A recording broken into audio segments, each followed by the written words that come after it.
Wait, that's not what I wanted to do.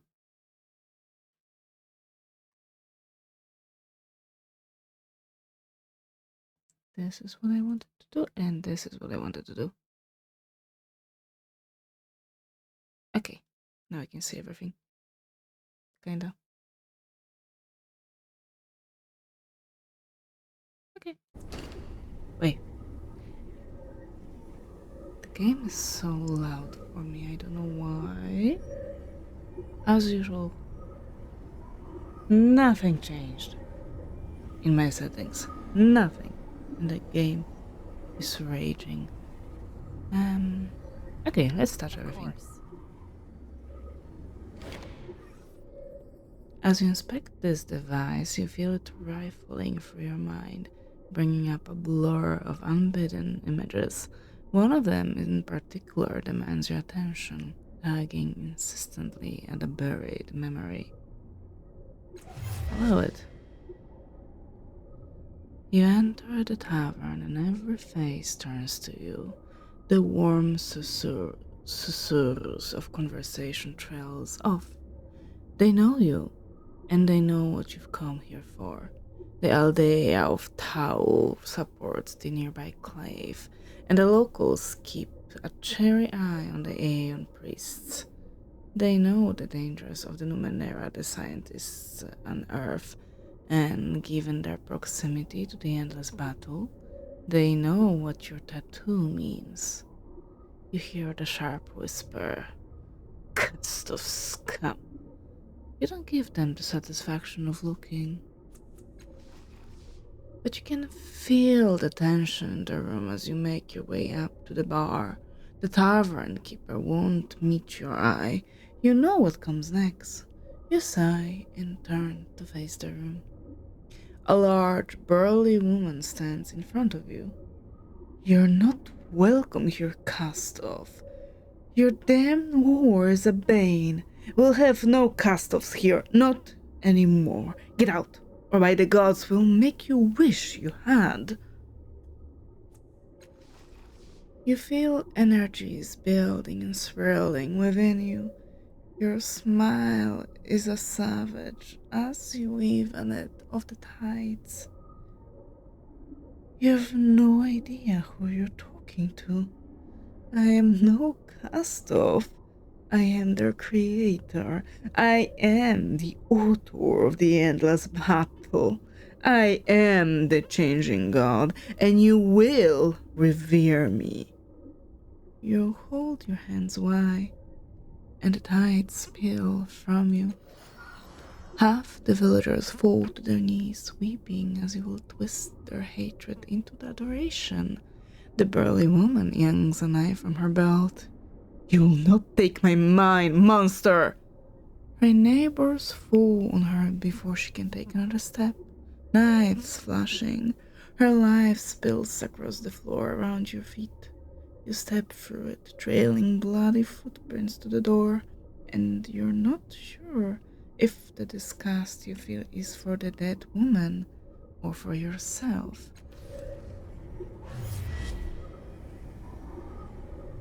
Go. What is it? It is your function. Yep, your function is only to trap those little monsters.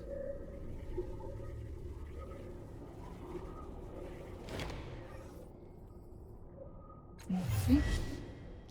You have been walking under the wasted sun for what feels like days. The sun does not move on the horizon, and its incessant heat has scoured the plane of life.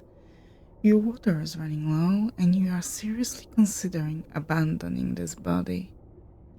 And then you see shapes shimmering on the horizon.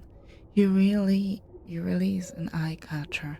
It will tell you if this is a mirage or a destination. It shoots into the sky, vanishing from sight. It returns with good news.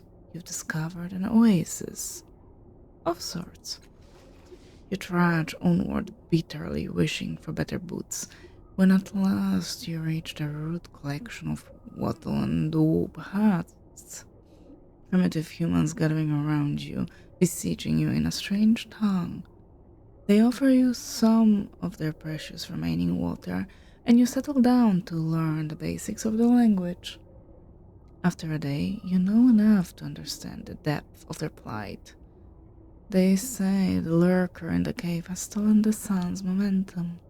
They beg for your aid. After a fitful nap, you begin the perilous climb to the cave. Inside, a long forgotten installation houses a trapped construct. It speaks through the scree of a fallen ceiling, and it tells you that it has demanded the autochthones clear the rubble.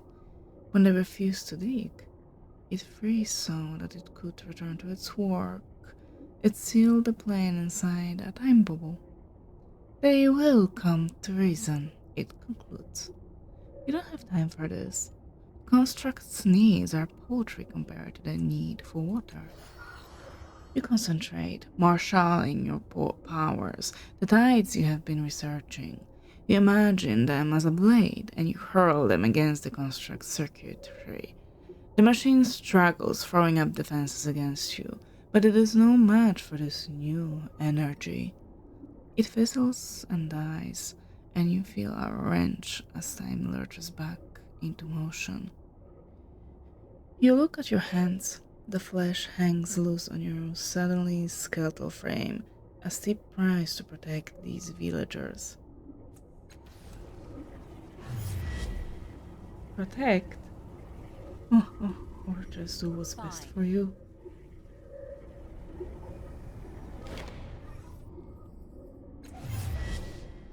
You are watching a display cast for crystal prisms. The images and the colors are jagged rainbow, just as they have been in every previous iteration of this machine, when they should be a single glowing picture. At least, if this device is to function as intended. You hiss through your teeth in frustration. How many years must you waste in trying to align these energies? Is this effort fruitless? Turn it off, you snarl. Your apprentice pays you no heed. A moment longer, he murmurs. Just a moment. He is kneeling before the control panel and he reaches in to make a slight adjustment. Above him, the images and the colors align. He sits back on his haunches, an enormous grin weathering his face. I knew it. I could hear it whispering to me. It's like it wants to be done. This is my masterpiece. Now, what's the next step? You're not sure if your cast of prodigy is talking to you or the machine. You stare at the back of his head. He's undeniably gifted. In certain aspects, you have to admit he even surpasses you. This is, after all, part of why you constructed his body the way you did. But now that he's achieved this, do you dare to let him return to the world? He knows your deepest secret now and holds your future in his hands. But you feel a certain affection to him. To kill him would be poor thanks indeed. Instead, you speak. Mazov? He turns around, and the instant he makes eye contact, the full force of your psychic power crashes through his meager defenses. You insinuate yourself into his memories and erase the details of this last year of work. It's a crude tool, a bludgeon, but you tell yourself that it's kinder than destroying him. You almost believe it. Just almost. I'm ready.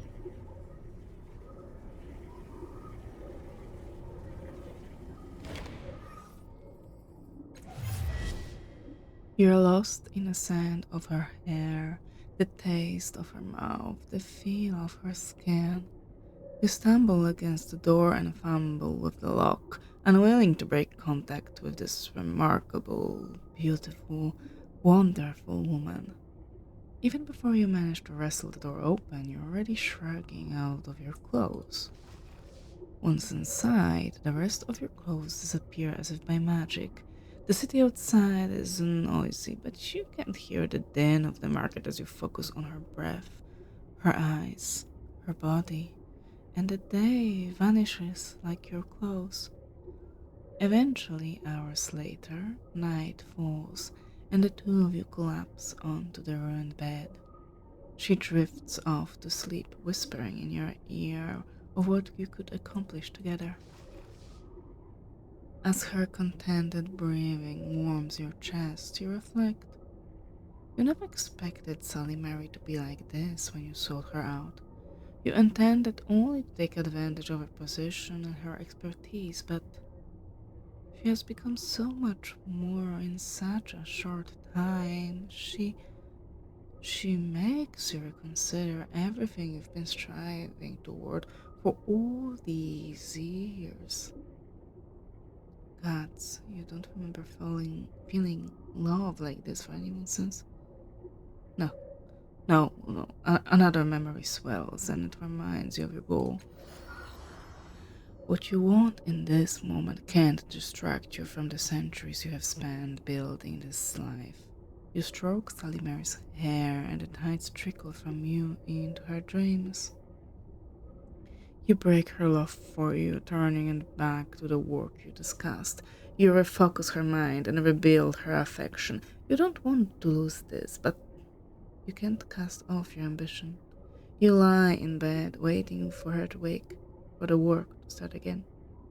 A single tear wells in your eye. You dash away. Go. Who didn't you affect? I wonder. The cheering throng that spreads before you across Government Square has a voice like thunder, roiling and booming through the city. The people in it are victims, survivors, victors. And the last of their enemies kneels before you on the broad steps. You hold your hands aloft for silence. The thunder subsides to a low murmur and becomes a quiet, hungry wait. They want to see vengeance. And so do you. Oh, the ache is so strong. Against Titel Kotu, you proclaim. Orphan Maken, Home Spasher. The crowd sees at his title. Today is the day of your judgment. Today is the day the Tabat pay in full for the crimes against our citizens, against humanity everywhere. Today sees an end at last to the Tabath. The crowd erupts in frenzied joy. You lean forward and whisper in his ears. You have two choices. A quick death or an immortality for which you sacrifice your ambition and your freedom. The path stares at you, his strange eyes wide. Why? Because one choice will end your subjugation. Here, now, cleanly. The other will give you immortality, but by imprisoning you in time. But consider, one day I might die, and on that day you'll still be here. I am giving you a gift, if you can master it. A victory, but only if you can learn the deadly art of patience. The Tabat scowls, sensing some trick. You touch him with your mind to shove him over the edge of desire. He winces as the ripple of your psyche washes over him. He rambles. Death holds no fear, but I will tell the future how I bested you. You smile as you turn away, signaling for the machines that will enslave him to your will. Then you pause. He was a notable foe. Perhaps he deserved better than to be a permanent marker to your triumph. You owed him the right to make his own choices, you think. Then you remember the faces of the sickened and dying. You inject him yourself. Hello, good evening. Let's go. I think this is everything in here. Seems like it. Go. I need to check one thing. There's something weird happening. No, it's okay. Yeah. Today, I hear audio weirdly. Of course. It's still you. Maybe there's something new over here. It was fine. I cleaned up. I made laundry. And Let's go. and I'm working on something. It's a secret, but I'm working on something. Okay, it's empty here. All right.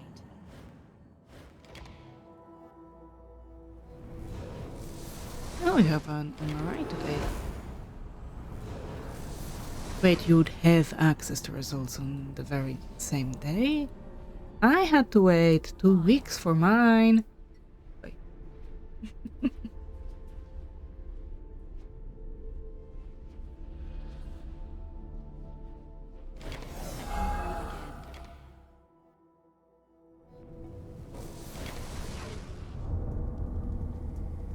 Alright, I died last time. Did you die?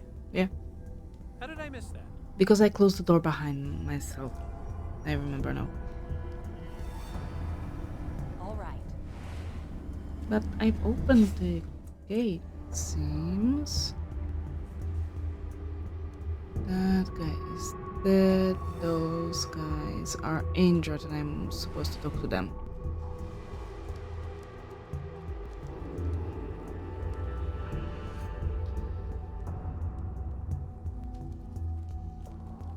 Fine. Really?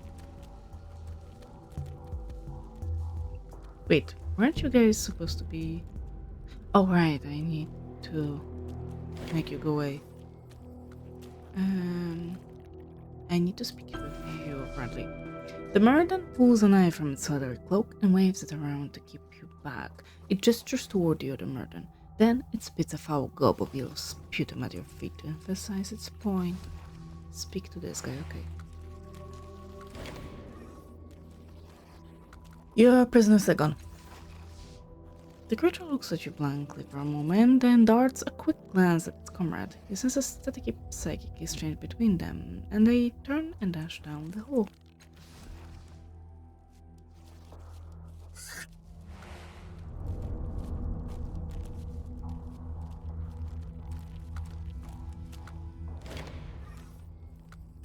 It's Kelly. Updated my journal. What was it with you? I don't remember.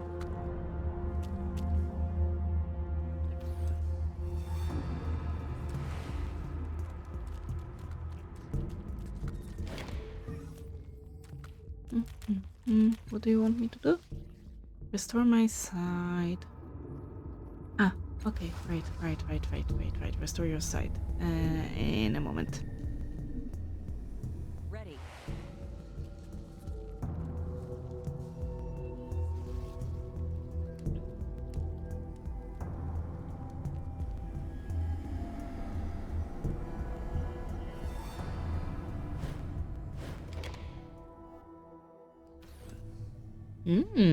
I like this place.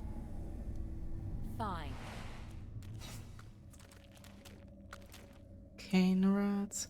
Heart of Mali. Converse Heart of Mali.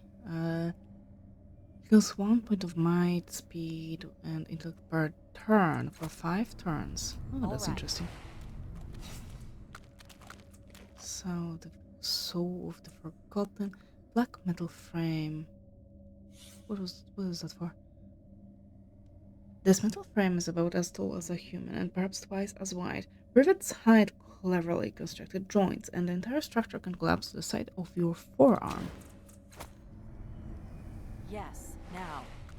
I don't know what it is for. Oh, leather cloak. Compass of a navigator. Of course. Astronomical Merecaster.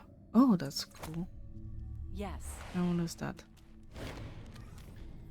Tucked away in its fleshy abscesses is a sculpture of a pickaxe embedded into a jumble of stone blocks.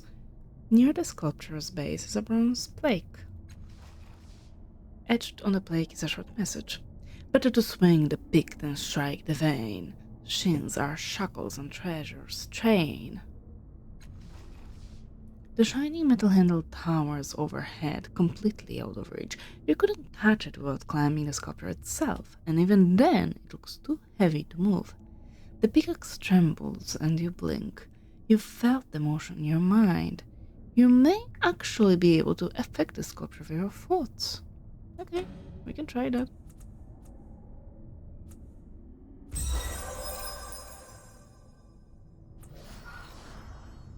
You focus on the handle of the pickaxe and think, move. It twitches, but nothing else happens, shutting out every sound around you, every tremor in the floor, and the soft thumping of your heart. You beat your full attention against the shape of the tool above you. With a hoarse scraping sound, the pickaxe retracts from the stone blocks, and a waterfall of shins cascades from some inner recess in the sculpture into a pile between the blocks. You won a battle of wits with the sculpture! Congratulations! Thank you, thank you. As you reach for the shins inside the sculpture, a strange feeling of revulsion sweeps over you. Take it. You quickly scoop up the shins. With each handful, the queasiness seems to sink deeper into you, fogging your thoughts. Demoralized, fatal. Eesh. Yeah. What does it do? Minus 20% willpower, minus 10% evasion, and minus 15% on all tasks. So that's horrible. Damn it. So I have this thingy, and what's that? Oh, it's an artifact. I can. Built with ingenious clockwork mechanisms, the Scopal orrery depicts a solar system far different from your own. The tiny planets orbit and rotate soundlessly and endlessly, the pattern of their paths no doubt revealing alien destinies and prodigies to be puzzled over by learned beings in some distant unknown place. Here, it is merely a novelty, though one that invites contemplation. As soon as you place this device in the palm of your hand, the stately dance of the clockwork planets mounted upon it become a frantic spinning reel. In the heart of the thing, a contemplative hum grows, as though the machine itself were studying the path of the planets above it. Listening, you hear shadows of words within that sound, speaking of the mer within this device. Enter it. Why not? Blue. Once you had 2,000 words for all its hues and shades, metaphors to glaives, capes, and courtesans' eyes. Now the sky is just blue. The ground is stone. The man before you, fat. Now all is vague and drab, like the memorialist sees you've stopped, and he holds as well. Let's have a rest then, he says, passing you a bottle of fortified water as he catches his breath. You knew a word for that too, this drink they brew in the Valley of Dead Heroes. Gone. We aren't far from this cenopath. The fat man wipes his brow. Deep in your pocket, your hand feels for the round tin that holds the worms. Your fingers clutch it tight, and as they do, they brush a piece of paper. Are you his shadow? The memorialist asked abruptly. Kalagat Anvor, I mean, the one you came to see. Without waiting for a response, he barrels onward. We thought he would cast his shadows among his own kind. We reasoned that with the tabard gone, his line was lost forever. He stops and flushes more deeply, then hastily with a sign adds, But shadows fall where they will. As they will. Galagat Anvor, Tabat, shadows, they flit around the edges of your mind, escaping your grasp. But the worms, they are well within reach. Shall we continue, Pilgrim? One more short hike will do. Your body is ready. Your mind is not. What's with the paper? You slip the crisp, neatly folded sheet from your pocket and carefully open it. I will want the warmth, but I will be strong. I will wonder what I have lost, but they will only rob me further. I will endure, and I will build the tower of my intellect anew. Kalagaf Anvor will furnish the material. The mindling, not the worms, will be my tool. The mindling.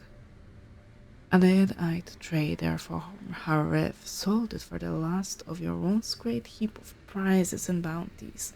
Now it's slung from your belt, a hideous mask with a scent tube hanging off it like some Satoshi tentacle. Examine the tin. The tin is old and unremarkable, scuffed and dented, but sturdy enough. It opens easily. Inside is a clump of bristly worms, blind and thin, barely moving. Your fingers itch and tremble, your nostrils flare. You no longer know their name, but you know exactly how to use them. Careful not to spill the precious contents, you close the tin and slide it back into your pocket. I'm not gonna snort a worm, excuse me. Kalagaf, Anvor, Shadows, Tabat. The memorialist regards you skeptically, as if he expects to be the butt of joke. As he looks in your eyes, however, he softens. We live in a world of darkness, Pilgrim, and each of us is just a shadow of one of the great heroes buried here in this valley. But there's a light that shines behind the world. To know it, we shadows must measure ourselves against the heroes who cast us, and thus learn the light that lives beyond. He takes a swig from the canteen. I thought you set out on this pilgrimage to visit the tomb of Kalagat Anvor because you were his shadow, that you wanted to stand before him and find enlightenment. Am I wrong? Are you not his shadow? Yes, I am his shadow. It's a rare honor to join Shadow and Hero, and a joy for those of us who shepherd pilgrims through the valley. He gestures to the hilltop toward which you've been hiking. Just over that rises the monument. As for his tomb, you said that the cenotaph would lead the way. I can't see how, but for the famous puzzle breaker of Sagos Cliffs, I'm sure it will be simple. Your mind may still be clouded, but at least now the form of things has become clearer. Let's go. I want to see the cenotaph. As you follow the memorialist up the crumbling path, he carries on about the time when all the roads in the valley were as well paved as the streets of Sagos Cliffs. Then, reaching the hill crest, he falls into reverential silence. When you catch up, you see the sight that awed him even for the thousandth time. A clutch of exquisite monuments, ranging from vast to miniature, from abstract to eerily lifelike. The memorialist points to one of them, a many-sided slab of black stone, and gestures for you to follow. This must be the cenotaph of Kalagat Anvor, the Bath general and would-be world conqueror. Up close, the cenotaph is not so remarkable. Its faces are adorned with gruesome, stylized reliefs depicting the Tabath and their dragon-lift mounts trampling the corpses of their foes. Neat geometric glyphs encircle the panels. Like the images themselves, they are embossed rather than engraved. Of course, Kalagat Anvor isn't here. Like the other heroes, his body is in one of the cells in the catacombs beneath us. This is its own sort of shadow. All memorials are. As your guide mumbles something about the difference between expression, impression, and reality, your attention returns to the cenotaph itself. Examine the images. No doubt some historian could tell the tale behind each panel, what doomed race that above annihilated here, what ground battle was waged there. But to you they're just an ugly blur that tugs at shameful memories without ever quite dragging them to the surface. This is not the knowledge you came for. On one side of the cenotaph, there's something else. An obscene picture, crudely etched rather than raised, its edges scorched black. The memorialist clears his throat awkwardly. A graffito from just after the Tabaf were beaten, carved with plasma torch by a bitter nano. The visual palm back free must be obvious. Sadly, we can't possibly fix the damage. What seems at first individual glyphs are far more complex, smaller symbols assembled into larger patterns, linked into chains, twined and twisted into knots. Never a tangle or rumble, it is more mathematical or scientific notation than language. Running your fingers across the glyphs, you see that they shine briefly under your touch, then fade. Perhaps there is a formula here to be solved, a structure, a higher hidden order to be found. Perhaps here you could catch glimmers of the Tabaf's military mastery, but the sieve of your mind holds nothing, and any secrets slip right through. As you struggle to decipher the symbols, the memorialist hurries over. This one means war. This one, Beth. Soldier, warband, column or army. Underspine, a high council, we think, or god. Could it be a puzzle to open the way to Kalagath Anvor? He asked expectantly. You have no answer for his hopes. The basin. Carved into the cenotaph's plinth is a wide, shallow bowl, perfectly smooth, perfectly ovoid. In its center is a small drain that runs into the monument. Around its rim is a geometric pattern, simple and composed of a single recurrent shape. You recognize the symbol. Blood. Of course, it could be nothing else. Your guide keeps back from the basin as you examine it and shares no thoughts.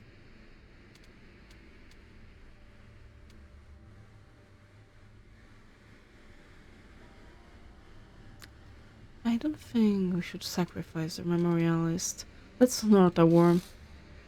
Gripping a grab between two fingers, you slip it into your nostril and breathe as deeply as you can. The worm works with you, eager to reach its meal.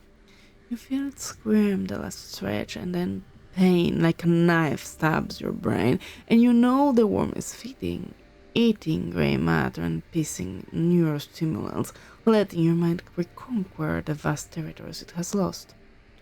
Nematodes, that's what they're called, not worms. And cerulean, that's the sky's color, not blue. The rush of understanding overwhelms you. You read the world's unwritten words, devise stratagems, unravel mysteries. Your brain races with the speed brought on by the worm's piss, and through your thoughts run the Tabaf symbols, spinning, twisting, combining, and dividing. There is a meaning here, tangled amid the knotted glyphs, and your mind is unraveling it, surely, but not fast enough. Your thoughts become painfully, shamefully slow, and the puzzle you felt so close to breaking now seems unbreakable. Another worm. Just one more and your mind hung like a sword was sliced through the skins. You're sure of it. So sure of it you find yourself sniffing in anticipation. A predator on the scent. Spill some blood in the basin. Beneath your guide's wide gaze, you nick your wrist and drizzle some blood into the bowl.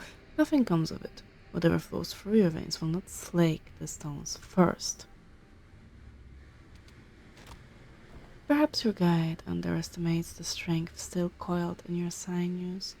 Perhaps he imagines your body has gone soft as your mind. Or maybe his faith gives him no cause to fear leaving this world of shadows. Whatever the case, he hardly seems to flinch as you swing a jagged rock toward his head. The sound is more a thud than a crack, but any fool could see his skull is smashed. You drag his body to the basin and saw at his neck until the blood begins to run, filling the bowl faster than its now drain can empty. You step back and watch as the glyphs glow bright blue, casting with the light a kind of shimmering portal in the air. Through it, you see hints of a room. You step toward the wavering energy field and stare at the blue-tinged tomb beyond.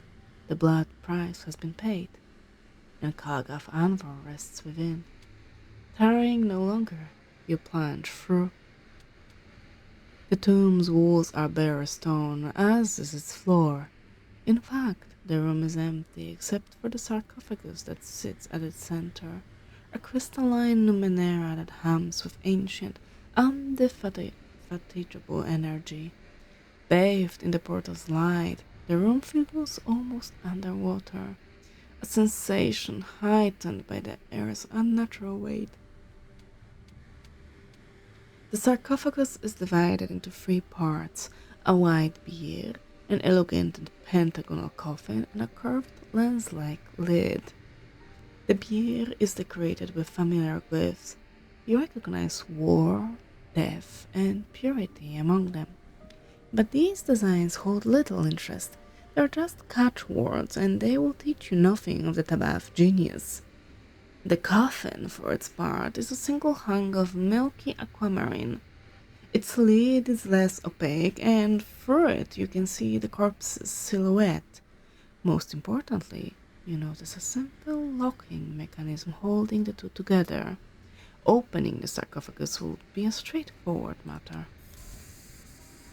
A few twists of the coffin's cylindrical locks, and the lid rises up with a hiss of icy, age-old air. As the mist clears, you see at last the face of Kalagaf Anvor. You feel nothing at the sight of him, never having known the terror of his triumvirate. His inhuman features are slightly mummified, but well preserved. His ebon tabard is faded with time that even the sarcophagus could not keep at bay. But it is his head that matters, not his clothes. His head and its brain and the insides sheeted within, an edge keen enough to cut through the tangle of your own failures.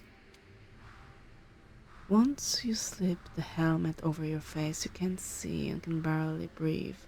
Trapped in the mask's damp darkness, you fumble for the socket at the base of the corpse's skull. At last you find it, and, still struggling, try to bring the conduit tube into contact.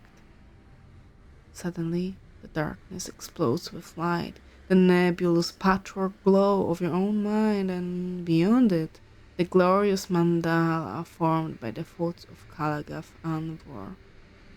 A mote emerges from the pattern, and a confused voice whispers, "You are not the underspine." Almost instantly, the geometry of his mind transforms into a star fortress from whose bastions dagger-like shapes stream forth. "You will not taint my thoughts," the Tabaf voice rumbles as his fleet soars towards you. There's no time to try and reason with him, if that would ever be possible.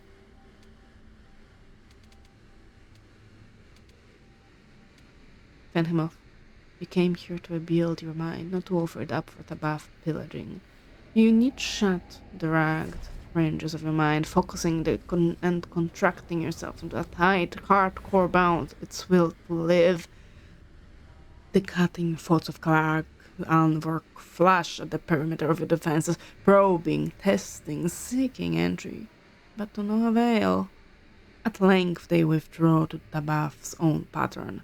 For now, you are safe.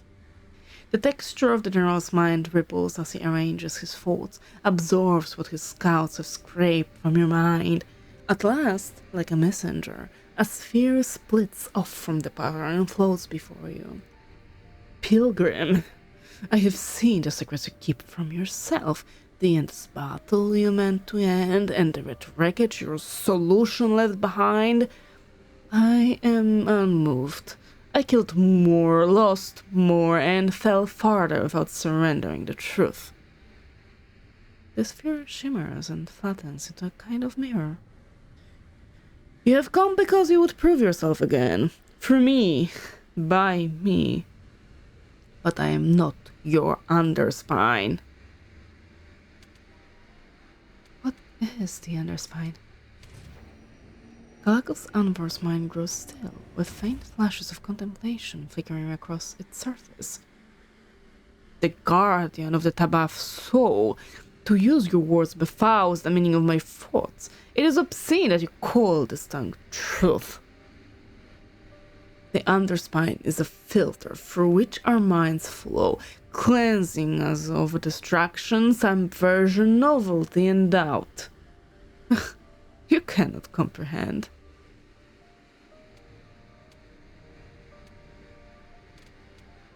What did you see in me? Fear, vanity, weakness, and deceit. It is your duty to know yourself and to be yourself. A thin, silver sliver of thought shoots out from his mind and stabs into your own. It is an image, a battlefield strewn with countless corpses and shattered war machines.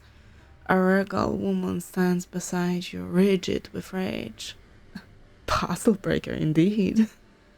The image, be it memory or Tabaf deception, fades away, and Kalgaf Anvor offers no more.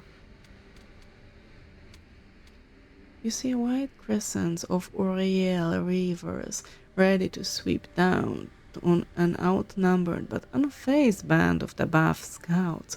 You know they will fight free because Anvor knew it then, before the battle even began. You see the city of Sago's cliffs, rising above the plains like a beacon, a treasure, a false icon to be smashed to pieces. In the depths of the general's mind, the jagged, violent thoughts seem to be mustering as if for war. At the moment, they are scattered and in some disarray. I want you to feel the emptiness in my mind. Conquest holds its own doom. The risk is too great. I'll ask you again. Join me. No. I want to learn the trick of the Bath warfare. A purple ripple runs across the mind of Kalagaf Anvor, and you feel the harsh rasp of the Bath laughter. The weak-willed and degenerate always dreamed that the great prevail, but tricks or cheats or chance. But war disabuses tricksters of their vanity. Failure falls upon those proved foes by battle, and victory is the stamp of truth. We did not master deceit or even war. We mastered our own authentic selves. We triumphed by philosophy, not strategy. Tell me about your philosophy, then. A small cube of ideas detaches from the pattern of the general's mind and unfolds before you. In all systems, the variable is subordinate to the constant. The measure of things must be fixed. You do not comprehend. When one stands at the utmost peak of the highest mountain, an advance is no better than a retreat. All change is decline. To not fall, one must say, there is no more ascent, here I stay. Many have so spoken, but the Tabaf alone spoke truly. resisting the vanity of progress. But that made your kind. It, your kind been wiped out. As you tell that above general of his kind's demise, a geometric perfection of his thoughts fractures for a moment, not quite into chaos or organic shapes, but into sharp shards that cannot quite reform. Some of these needles jab into your own mind, probing, confirming that you tell the truth. I see. And eventually the fragments of his mind reform, though the ranks of its guardians seem thinned. At least they are safe from the corruption of change. To be frozen forever in cold death is a better fate than the seamy, teeming welfare of your city.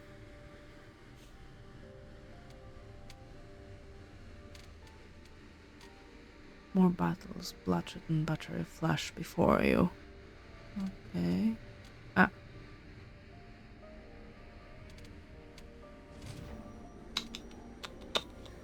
Tell me more of your philosophy.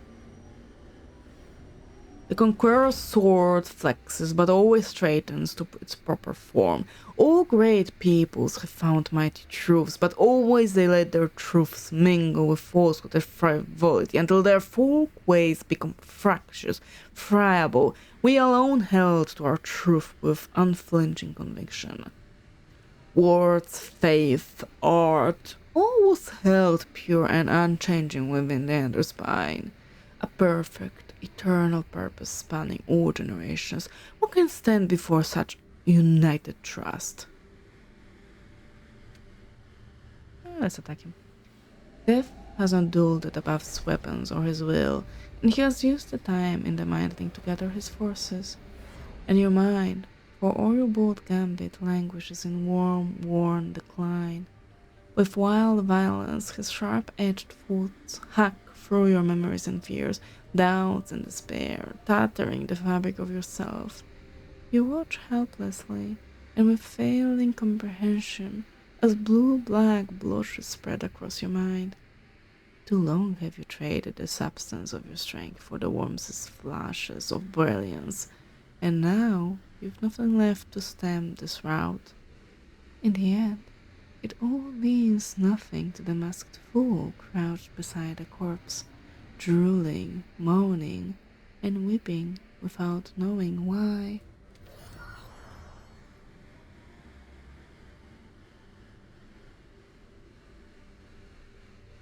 There is possibly a way for a different outcome.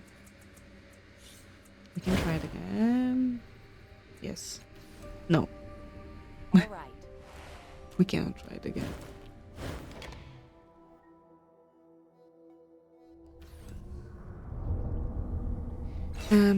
But what was that? Oddity. This is an artifact. Free armor. 2 armor free resistance. I gave you a lot of evasion. You can only hold 1 item, which is interesting. I mean, cannot hold any artifacts. It doesn't matter. Persia's prison. Not that I can do anything with it. Oh, the cloak is only for me. Perception. I'm content with the items I have. But we must talk to the urgence. However, it is said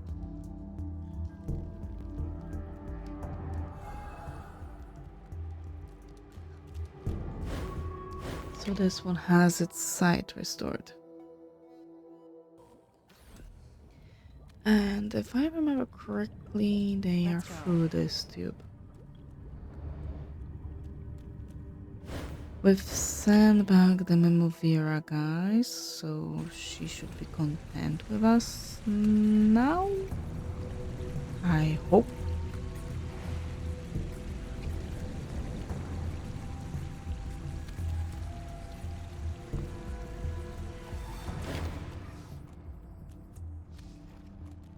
Do you know any way to restore the sight of someone without eyes? Without eyes? Were they destroyed, or is this inherited? Was this a creature that has no visual cortex? Uh, no, it makes no matter. I can restore sight to any living creature. Any. Do you mean restoring sight and retaining independent nervous autonomy? That is, without scoping out portions of the brain. This subject should retain her faculties, yes? I'll remember that. Oh dear, oh dear, oh dear. I know only of one procedure that meets the specific qualification that she retains all her faculties, I'm afraid. It is long work. Long, hard work. Long, hard, expensive work. It would require compensation worth more than coin. Perhaps if you found us an interesting test subject for investigation, we could consider a fair trade. And when I say perhaps and could, I actually mean that it would suffice.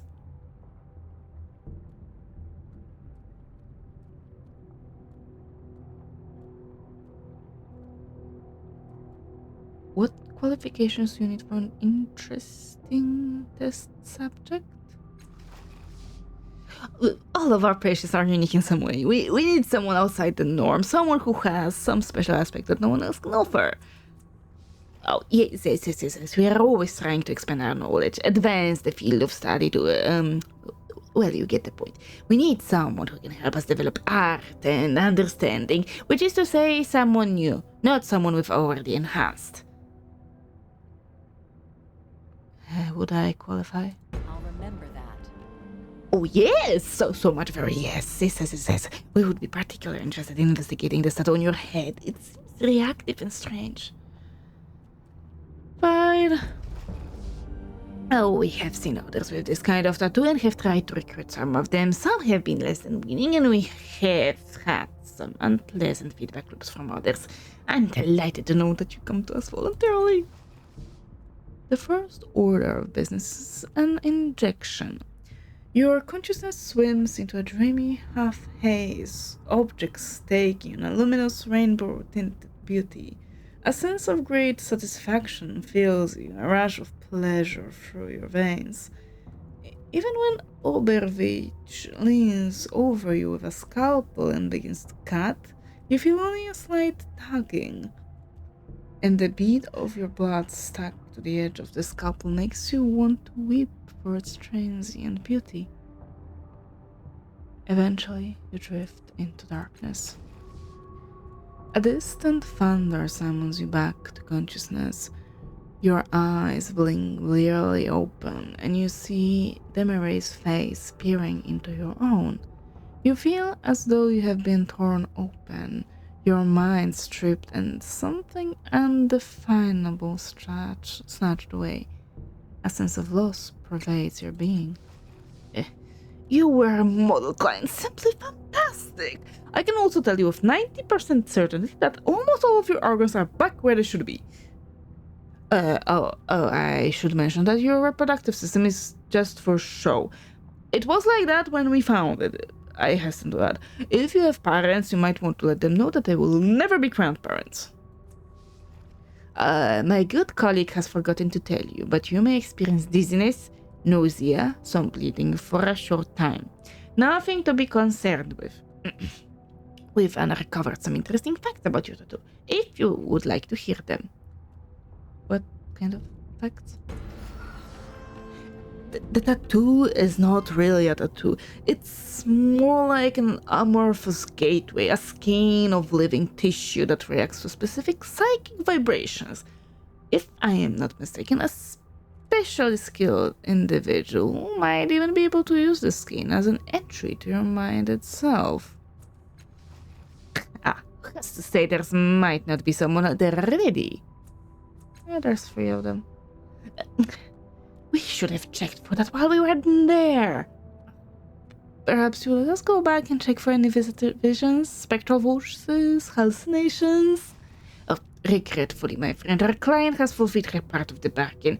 Furthermore, opening her up again would probably kill her, even despite that remarkable regenerative abilities.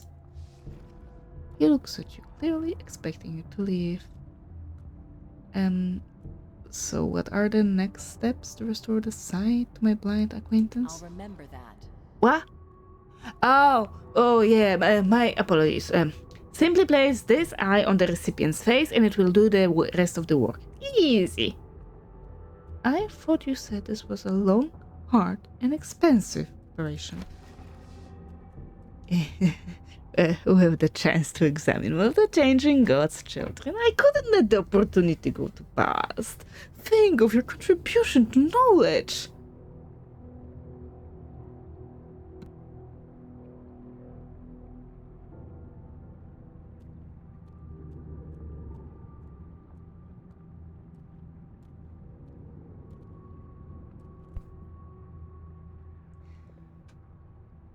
Well, think of what I'm going to do to you if this eye doesn't work. We have had some experience with disgruntled patients. It is true. How do you think Obervich gained his eyes? We prefer to think of the mob savage beating as an opportunity. It is true. If the eye does not work, we deserve nothing less than your scorn. And perhaps a minimal level of physical violence. Do you have any other questions? No, not really. I wanna be done with you guys, be done with this place. Have I been to the small? It's not open. Oh, it ate the guy, but it didn't open? Yeah, doesn't matter. Doesn't matter. Here. Of course.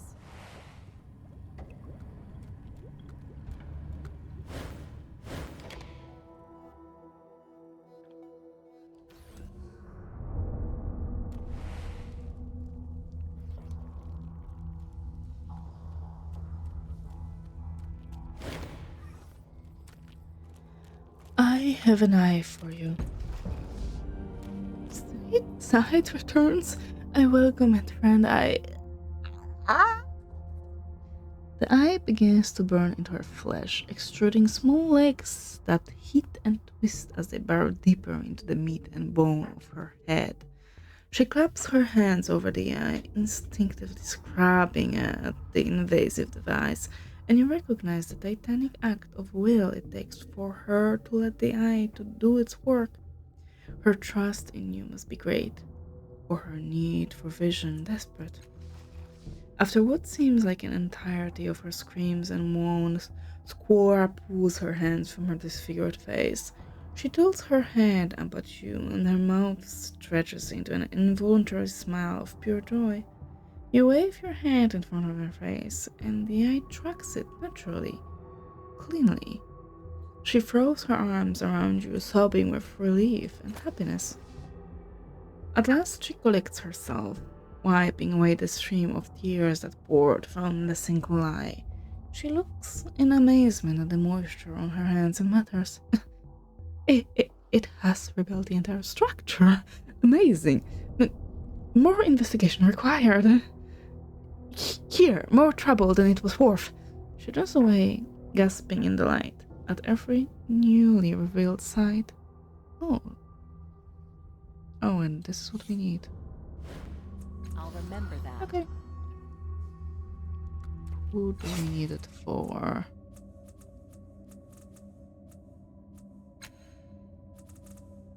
I don't know.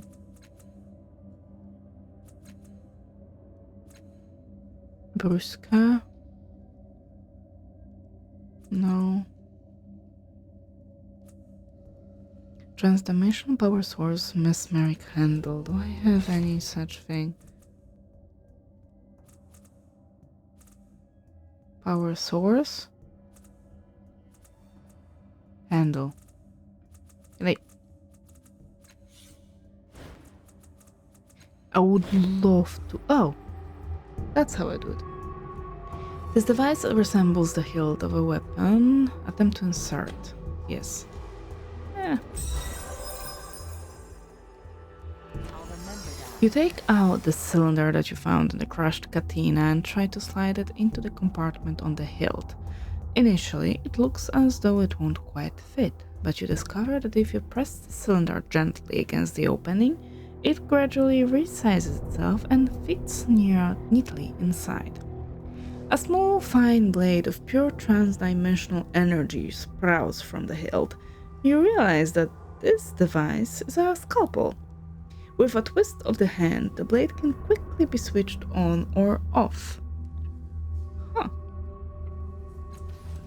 great, and we leveled up. Forward.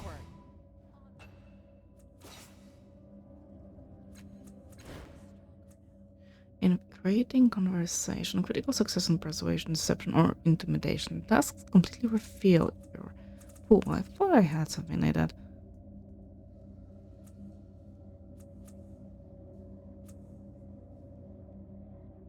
Hmm.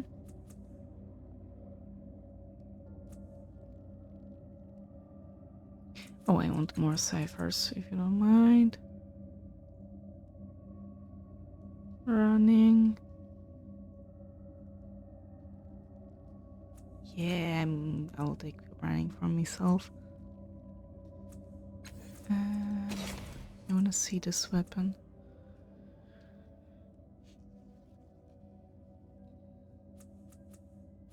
I can never quite remember how to compare items with each game. Here.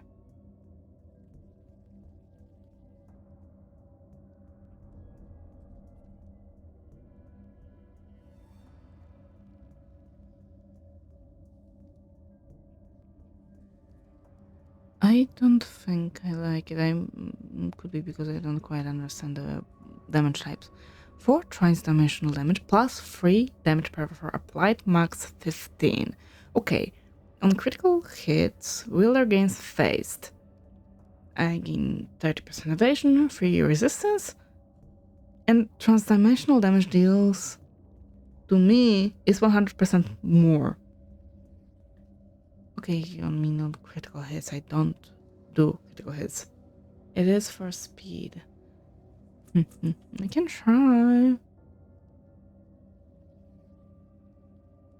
Okay, I think we can try it.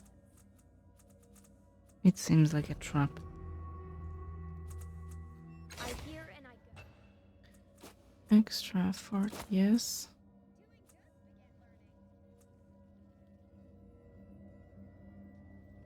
Oh, she can use a cipher twice. And the mind barrier.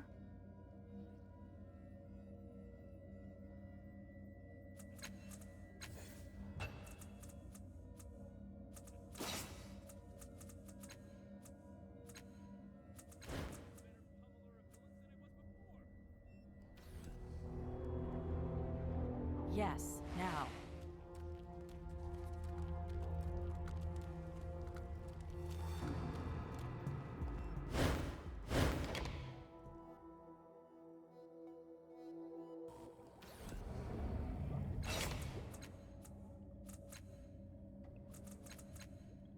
Brushka.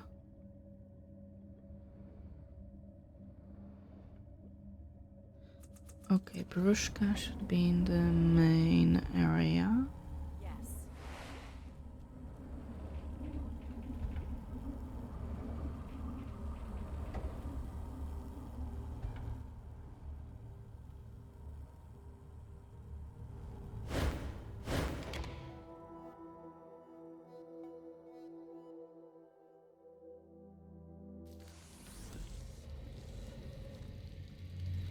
I wonder if I can fight with you now.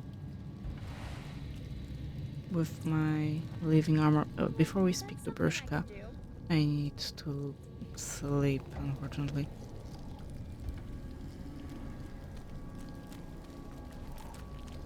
Oh, you can do this?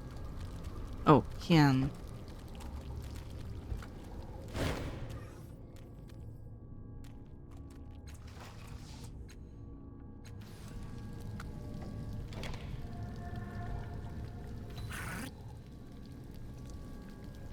Okay. It is great. 5 rounds.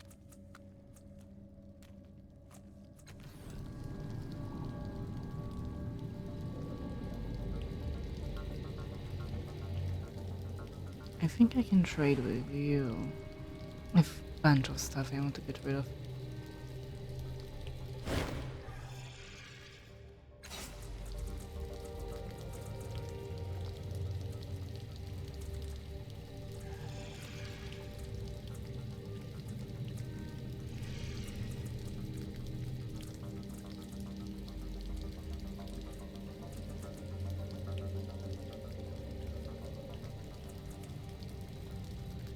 Okay, I'll give myself...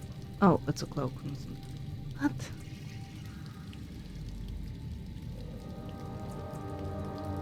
Yes, give me the 2 armor, I guess.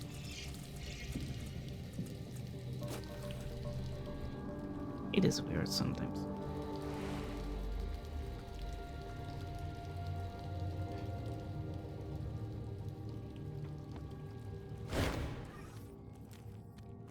I found 2 of your men alive in the old slave block and your patrol in Little Neelish. They're alright. Making a note. So it was you? Oh, wait, yes, you match the description. I'm in your debt, it appears. Take this. It's not much, but it's what I can give. I guess with those headaches out of the way, I can focus on more important matters now. Important to some, anyway. You're welcome. And you find the mode that leads into the bloom's heart. Right. Right. In Little Neil the Yesh, oh no, there was a more in a guy, but out of it, another guy came out of. Maybe that's it. Let's I go. think he came out of the heart.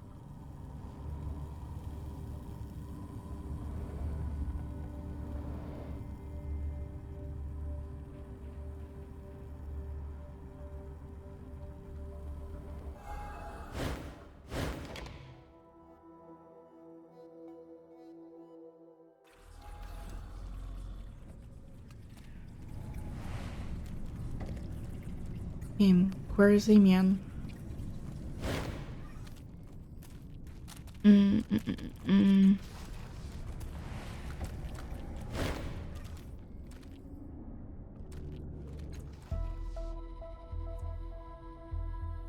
You recognize him, don't you? I believe I do. You came through me, didn't you, my dear? What do you mean I came through you? That sounds gross. You emerged from another world while I was feeding on the dying love between a married couple. I don't know why you ran off. I would have been happy to help you find your way home after I'd finished eating. I don't... I do remember. You were there, weren't you? But I was so afraid. I was running from... something.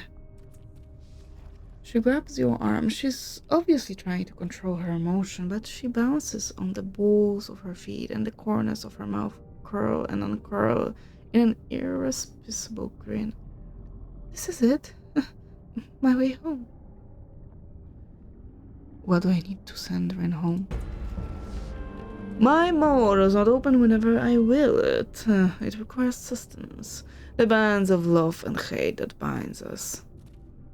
Bring me someone who feels strongly for you, and we will secure a path home for the little one.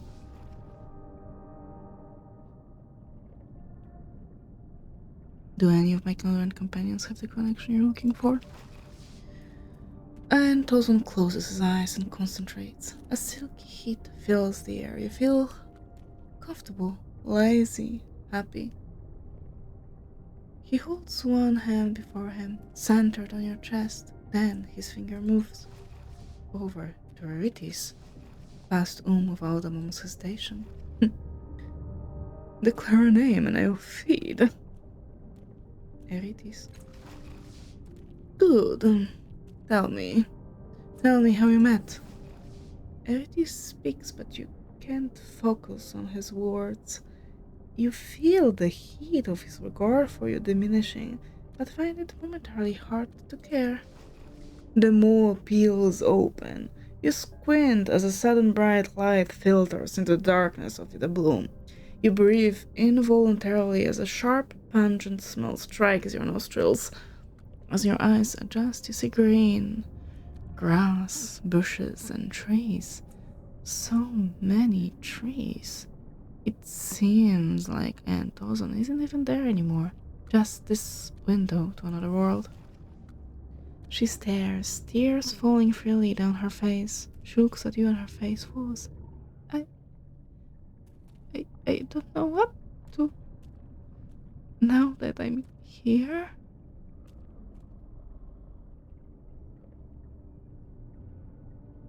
Are you sure this is what you want?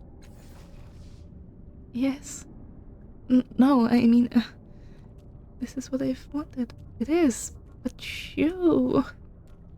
You mean a lot to me. Now, I. Should I? Go, it's your home. It's your family. Thank you, thank you, thank you. She lunges forward, throwing her arms around you. She squeezes you tightly, crying into your chest for several moments.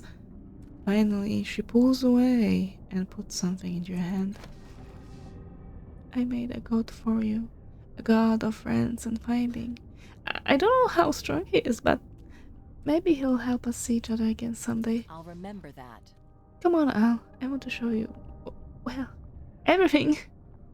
She steps forward, oblivious or unheeding to the fact that she's walking into a person. She doesn't care. She's finally home. The moon closes up behind her, and Torment closes his clothing again to conceal it. He sniffs and wipes his cheek.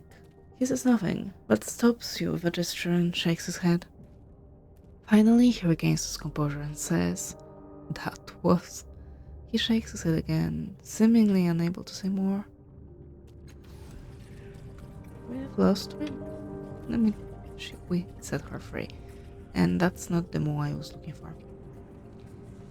Now... Of course. There is no way for me to go back for anyone. I mean, during the fights we are not using really anyone except me, currently. Maybe you know something.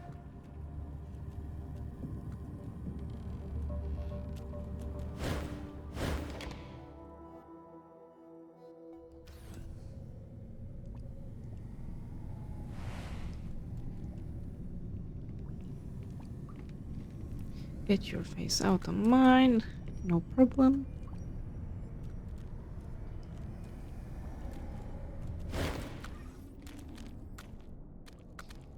You've been talking to the Memovira. She sent you to claim something from her heart, hasn't she? Or rather, someone. Too frightened to go herself, for she knows what will happen if she does. What will happen? The bloom will eat her, body and soul.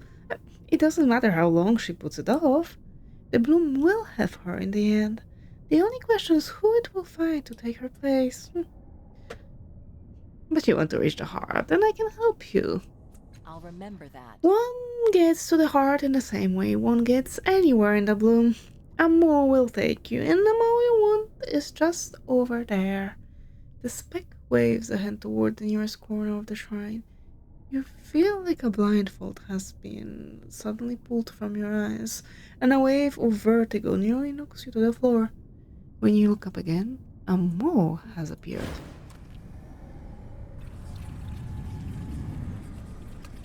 Oh, you've been hiding more under your basement. Sometimes the bloom hides things from us. It whispers, distract our attention. Our senses perceive what's there, but our minds doesn't. Where does it lead?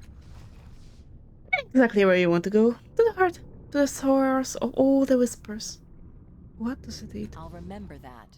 Predators, but only those who are feared above all others. A person, a creature, the more doesn't care. Getting them into the more, that's the hard part. Ah, okay. I think I know who it wants. Fine.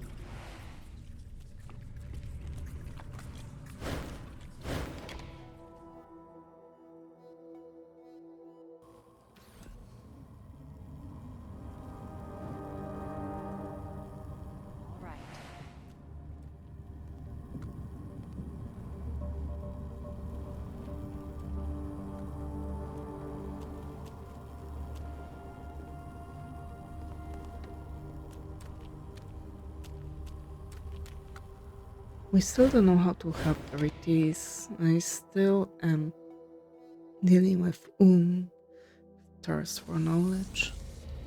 There's a lot to do. You said you want to be eaten by the bloom. Well, I found a moo in the shrine of Great Chilia that will only feed on a consummate predator. And that sounds a lot like you. Why does it take so much to convince you?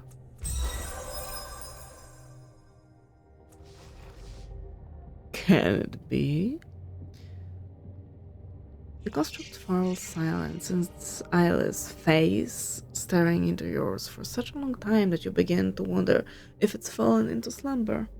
But no, you realize that the creature is watching you carefully, perhaps trying to determine if you're telling the truth. Yes, it says at last. I believe you. Allow me a moment to prepare. You hear a grinding noise from inside the construct's armor, so loud and grating that passers-by turn to look in fear and then hurry along on their business. Suddenly there is a loud crack, like the snapping of a spinal cord. In the next moment you realize that's exactly what it was. The construct's head is teetering at the top of its body, wobbling freely in its limbs, if it can limp. Its voice, far less resonant than before, issues from inside the head.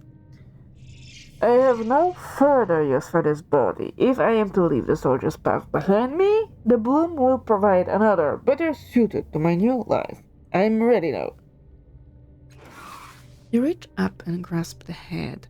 On close inspection, it appears to be made of metal and ivory, fused or grown together by some unknown means. Yet it is surprisingly light. Can I take your armor?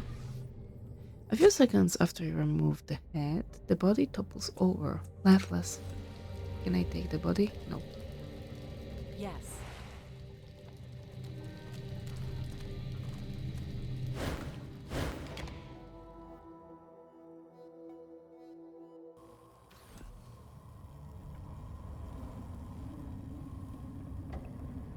Ready.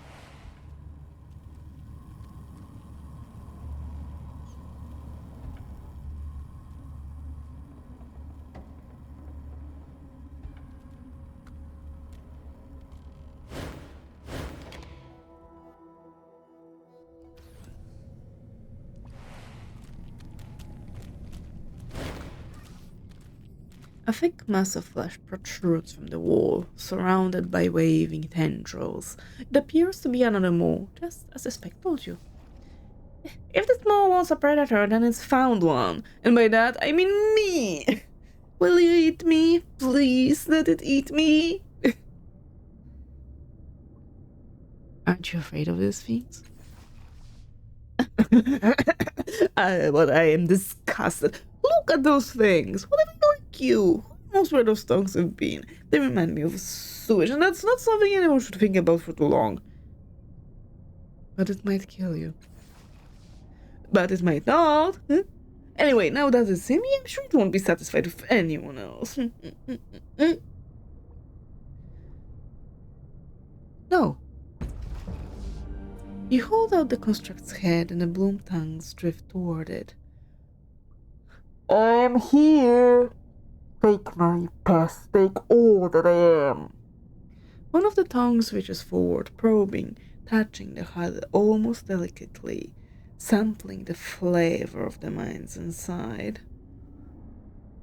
All for you, whispers the construct softly, as if it's speaking to a small child or a lover.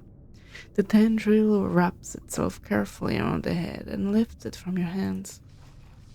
You watch as the head is pulled toward the mole. More tongues move to assist the first, cradling the construct's head, stroking it gently, attaching themselves to it, quivering as they drink some sort of nourishment from its mind. All for you. All for you.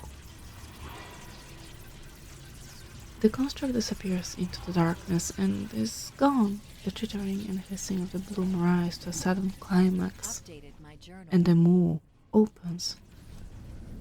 And we go in. Yes.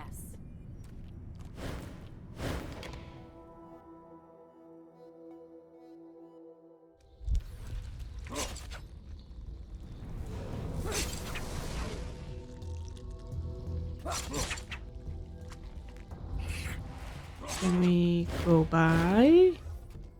A knot of human figures stab and cut at one another, snarling like beasts. All of them are semi-transparent, fading in and out of corporeality. They're a strange, mismatched group, and they seem to be attacking one another randomly. If you remain here or try to move past them, they are likely to see you. They are very likely to see me. Irritates? No. No, I'm the best suited to do so. Carefully retrace your steps. The combatants don't seem to notice, and they go on with the fight. Can't we try to... Oh, hello. The man before you emanates gloom. His body is emaciated, and though he is quite tall, his hunched posture makes him appear shorter. The bags under his eyes are black and pouched, and his lips are almost comically downturned.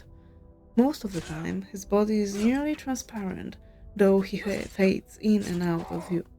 Terror describes every line in his body, every sidelong glance.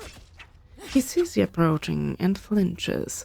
With a shuddering breath, he straightens, smooths out his wrapped clothing, and says, I'm Venetian. Hello. How did you come here? I don't remember much. I was following someone I knew to help them? Cut them? A maw burst from the floor. I fell. I heard, felt crunching. It was me, my bones, my body. But I'm still here. Every day, the bloom takes more of me. I'm fading away. How did you... okay, what can you tell me about this place? The gullet, they call it. This is where the bloom's food is digested. Where fear fades to despair. Where we wait to dissolve or to die. I've survived longer than others by hiding in shadows. The ones that fight each other are always looking for prey. I've seen such strange things here, such horrible things. You said you saw strange... Like what? What strange things? I spent the day watching a bulge move down the wall over there. Though it was thought it was a tumor at first, but then I heard it sobbing. It was begging for help. After a time, it dissolved into the wall, and the beginning stopped. Attacking wound in the floor, speaking through bubbles of pus. It promised it was an escape from this place, a tunnel to the outside. Only one of us was desperate enough to believe it. Robin crawled in. She said she could see daylight, and the wound chuckled, and we heard bubbling like a pot on the boil. She screamed for hours and hours and hours. Great, we're in a fantastic place. I think I can deal with this. A cluster of bloom tongues sways before you. They're much like the ones you encountered in the trade post, but this time the hissing and buzzing voices of the bloom are eager and impatient, worming their way into your mind. Somehow, the bloom is trying to establish a connection on its own. Without the aid of the amulet, you realize that the amulet granted you a measure of control over the voices, but now that control is gone. Fine. The voices grow louder, slithering into the cracks and crevices of your brain, dragging forth memories that are buried deep within you. Pain lances through your head, white hot as the tongues fixate upon the memory and try to wrench it free. You summon the tidal energy within you and push the agonizing pain into the tongues. At once, their voices turn to shrieks and hisses of rage. As they twist and writhe, the ground shakes. Their fury spent, the bloom tongues sag against each other, and their voices fade to feeble whispers. You may be able to seize control of them now, but it will be harder without the amulet. It will fail, yeah.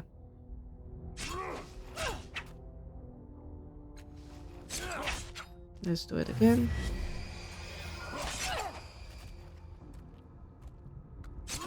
Finally, the tongues lull against one another, unable to resist you any further. You reach across the barrier that separates your consciousness from theirs. As long as you maintain your connection, the tongues are yours to command. This cluster of tongues is another tiny locus of the Bloom's consciousness, extending throughout this chamber. Beyond that, their influence fades, but they control most of what happens here. And now, by extension, so do you.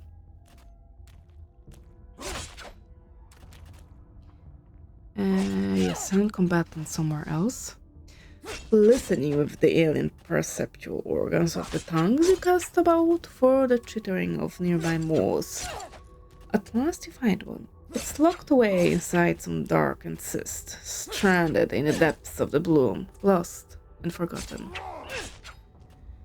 You force some of the slumbering bloom voices in this chamber to go out to the moor, and its own set of voices responds. Understanding your intent, the moor opens a portal on top of the battling shades, sucking them away and spitting them into the isolated cyst where it dwells. They won't find their way back here for some time. If ever. Okay.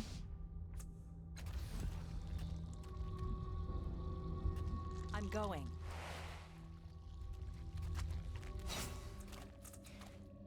Disruption blade. Another weapon.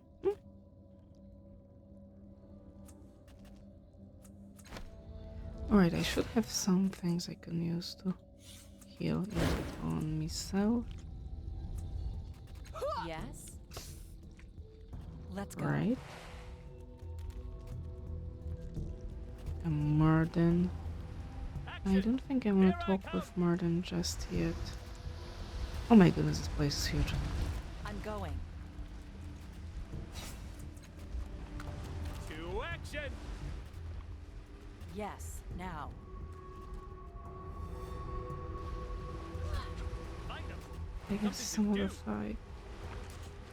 I can hear fight. Yes, now. It's you again. Okay. On it. But before we go any further, I'll take a quick break and go grab myself something to drink. I will be right back.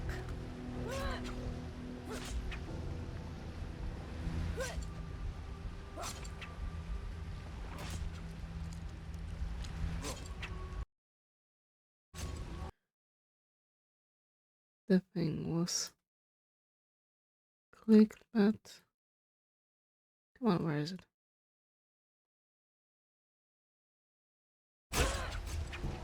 Okay. All right. From a bloated sphincter and a vile mix spews into the room, flowing down into the pool. It smells like a foul coupling of sewage and vomit. Step away, yes. Stepping away seems like a good decision.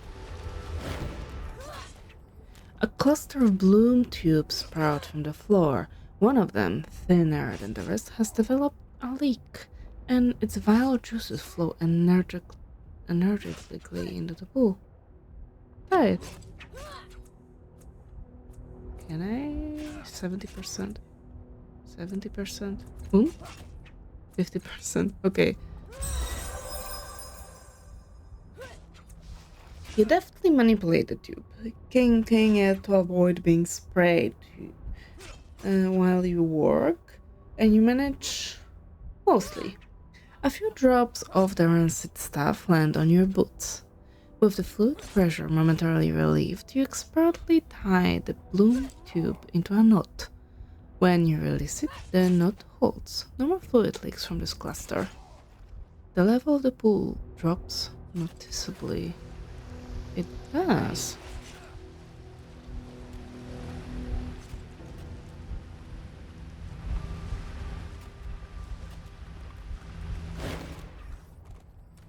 Three fat arteries converge under a bridge of bloom flesh, spilling a foul, sludgy mess from the other side. It empties into the pool and spirals down into an open sphincter.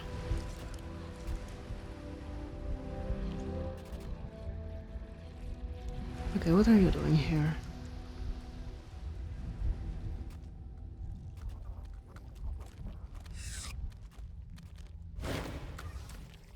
The down of this Murden is patchy and streaked with an is human blood. Glassy eyes filled with hatred stare at you, and its beak dribbles foam. It cradles a ragged bundle fiercely to its chest. As you approach, the Murden blasts a feel of static into your mind. You involuntarily step back, unable to get any closer to the creature. Unlike other Murdens you've encountered, the mental blast of this one is not just annoying, it's actively painful. The Murden is clearly in a feral, desperate state. Its glassy eyes suggest delirium or madness. Perhaps this has somehow intensified its psychic abilities. Push through the noise.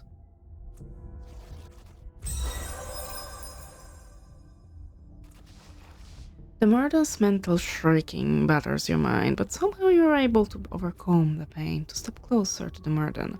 You can reach out and touch it from here. The Murden's beak opens and closes, snapping at you in a desperate attempt to hold you off. With one hand, it tries to conceal its cloth bundle behind its back.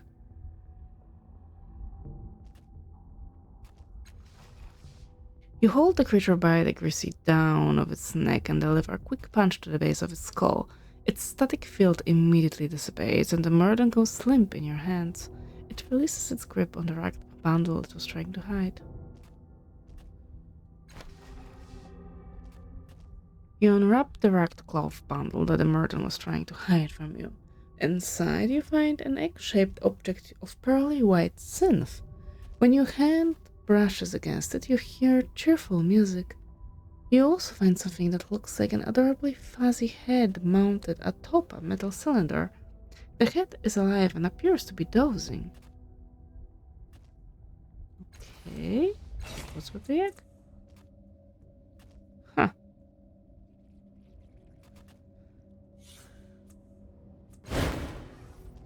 This egg-shaped object is made of purely white synth. The moment you touch it, a lively tune begins to play. It's a bright and cheerful sound, a melody that a child might enjoy, and one that's likely to get stuck in your head. You notice that the egg has adhered to your hands. Does anyone else hear that music? Indeed, a heroic march beckoning me onward to do heroic things! But I always hear that song because I'm the hero. Perhaps you're hearing the sidekick song. You peer more closely at the smooth, white surface of the egg. At once, an image takes shape, as if the egg itself is a view screen. It's a bird's eye view of you. In the image, you're holding the egg, gazing into it. All around you, little creatures dance and caper. They are the size of and shape of toddlers, covered in pastel fur of mauve, orange, or baby blue, with huge, lustrous eyes and wide, furry ears. They begin to sing along with the music. You don't understand the words, but their voices are high-pitched and full of excitement. Pulling your attention away from the egg, you glance around, but you don't see any of the little creatures. Apparently, they only exist in the weird image on the surface of the egg.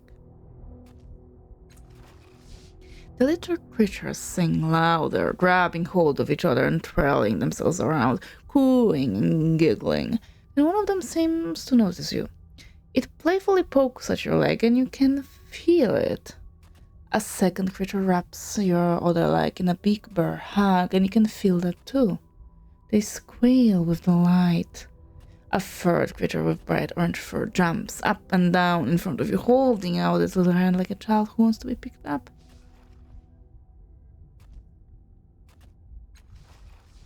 You lean toward where the creature's head should be and reach out one hand. Sure enough, you can feel its soft fur and the firmness of its flesh. You scratch the top of its head and it purrs contentedly. Put it away. At first, you're not sure if the egg is stuck to you permanently, but it separates from your hands as if understanding your intent. Instantly, the cheerful music stops and the image on the surface of the egg winks out. I don't trust them. Of course. Simple as that, I don't trust them. And we've picked up apparently some head that I don't have. Candy dispenser. Oh, this. This rectangular device is topped with the head of a furry, vaguely feline creature. The head appears to be dozing. Occasionally it makes soft cooing sounds. This is a rectangular device with the likeness of The device grows warm in your hand, and with a wide yawn, the creature opens over large eyes and gazes up at you with love-struck. Ooh. You know that the furry head is remarkably similar to the little creatures you saw in the synth egg. Perhaps the two objects date from the same period in the past, or were brought to the bloom from the same alien world. With twin clicks, the outlines of long, slender, four-fingered hands protrude from either side of the device. What's your name? The creature responds, rubbing its furry hand against the pad of your thumb. It's adorable. Let's keep it forever. Give me a few months and I'll knit it a little blanket. Can you speak? The creature purrs deep in its throat, making the device rumble in your palm. You turn the device over to examine the casing. The creature coos with interest at the side of the floor. On the bottom, opposite the head, you find a carving of a stylized sun with a hole at its center. You don't recognize the symbol, however, and can't tell if it's maker's mark or something else entirely. You pinch the hands against the sides of the device. The creature says, its eyes widening. A tiny bolt moves up its tinier throat. It spits out a rectangular tablet of a tiny boop. That's interesting. You pick up the object. It smells of fruit and makes your skin tingle. You look back at the creature. It says, its eyes darting between the tablet and your mouth. Apparently you're supposed to eat it. Not now.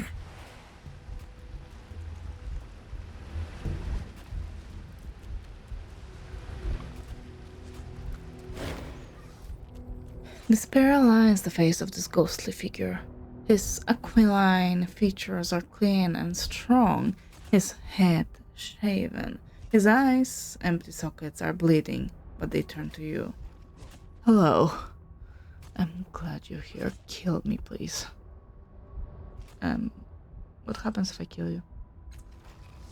Then I die, I disappear. The bloom gets no more of my essence. Whatever afterlife may await us is my reward. If you don't,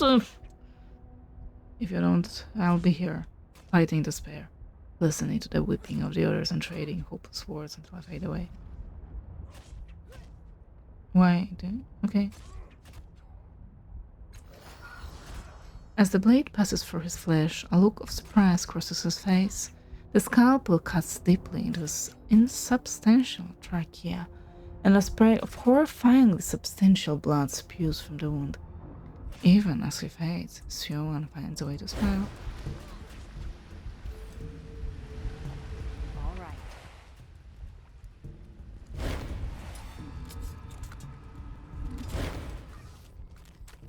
A washed out, somewhat insubstantial Artaglio bowls towards you. A boozy cheer has vanished from his red and blotchy face. Now he's a study in fury, though he seems ghostly. Hardly a physical threat, he radiates a nearly palpable heat. You bitch, you rancid, cheating bitch. You tricked me to letting the bloom devour me, and now I get to watch it siphon away the parts of me that were the best? I should have known better than to trust a cast-off. Make this right. Go on. Do it. Now. Force spills through you as you pull Artaglio's pain and anguish from him, gathering them into yourself. His emotions feel in like knives, and you momentarily relieve his horror at being devoured alive, the most stripping essential parts of him away as it consigned the rest of him to the slow, devouring hell. His pain and fear and suffering rack you to your very core. Artaglio's face relaxes, softens, and regains some of its accustomed humor. It's not so bad, Gustav. It's the dying alone that worries me. But now I feel like someone will remember me at last. I can absorb you into my mind if you let me. Better than all this. Got any room in there? Well, I'm sure it's better than dying here. Do what you need to do.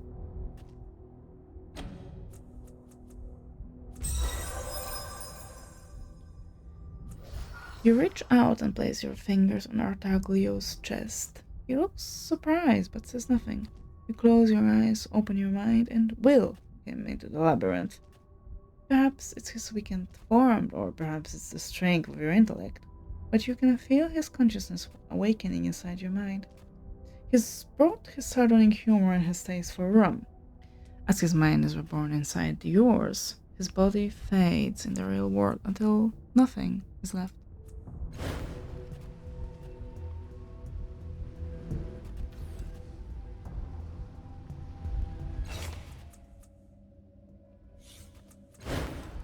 I'm doing some weird stuff. On it. No, thank you. All right.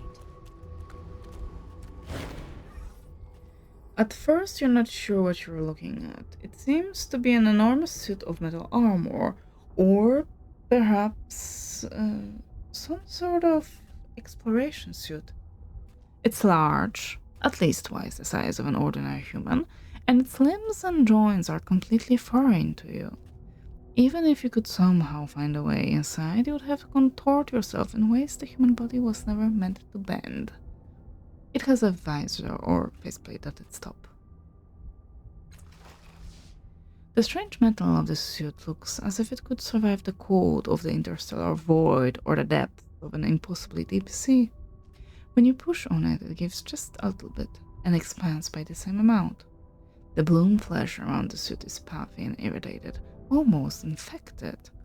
It seems that the bloom is trying to absorb the suit into itself, without much success. There are a number of tools and strange devices attached to the suit's right hand. You might be able to extract one or two of these if you're careful. Some visitant lived inside the suit, a creature with multiple eyes scattered across its face, based on the skeletal remains you can see inside. At least you assume there are eye sockets. They might have been some other alien orifice. Oddly, the creature had no visible mouth or jaw. Most of the attachments are broken or corroded, but through some careful maneuvering, you're able to detach something that looks like a spray canister. A test squirt produces a glob of quick-drying liquid synth, a highly effective sealant. Once you detach the device, you notice that there's more machinery deeper inside the suit's arm. Of course I'll try. Come on. You reach into the arm and your fingers graze a small metal orb. You carefully pry it loose and withdraw it from the arm. It looks like you found a reservoir of the sealant material used in the spray device. Sealant bomb. And I assume you can use those to seal those? Go. Possibly. Hopefully.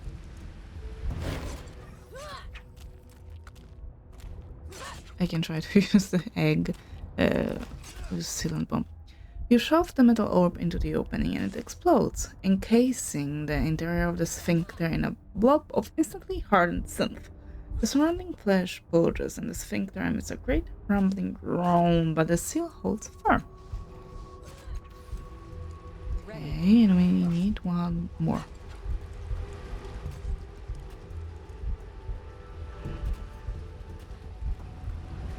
Do I have what it takes? Yes, we can use spray.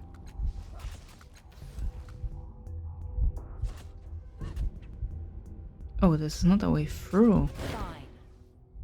Now that you have entirely blocked the liquid that drained to the pool, you've revealed a human-sized hole at the bottom. A drumbeat like a coal's heart sounds from below, echoing through the gullet. The sides of the empty pool are slick and steep, descending to a gaping hole. You should be able to slide down the fleshy walls in the chamber below in a moment. I don't think I've... Yeah, we can speak with the core. And we cannot go through here because we have those echoes. I don't want to deal with them. This wiry young man wears dirt-stained, ragged clothes and carries a wicked jagged knife. Wet blood still stains its blade, though you see no evidence of bodies or victims. He sees you and his mouth works in an instinctive but passionless snarl. As his gaze shifts away, he sighs deeply. His voice is flat, affectless. I am the life taker, the core. You're in my territory.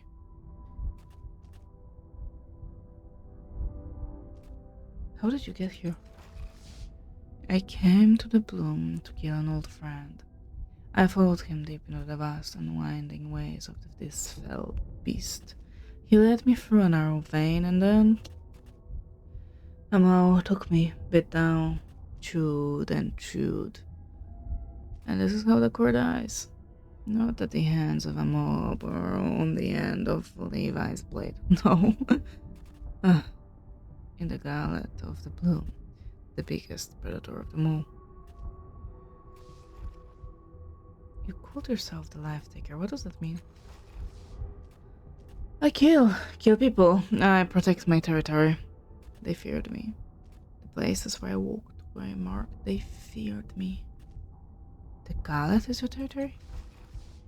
I've marked it out. I've walked its spaces. I know its contractions and its convulsions. Yeah, it's mine. Oh, mine. Then tell me about the gullet. People dwindle here like candles or starving men. The Bloom eats us, bit by bit, until only the despair is left. Then we sink into the Bloom, or throw ourselves into the whirlpool, or the moat exits, or... So we wait, we sleep, try to stay ourselves. Where's the mole you mentioned? In these walls, in the floor, somewhere nearby, waiting, and it doesn't need flesh or fear or murderous rage. No. It is despair, and it waits until we're full of it. Full to bursting. Okay, let's go down to the lower chambers of the heart. If we are in the heart. No, we are in the gullet.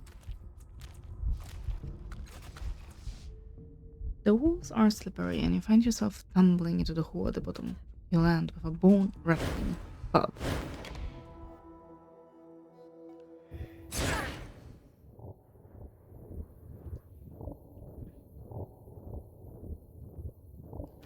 This is the heart.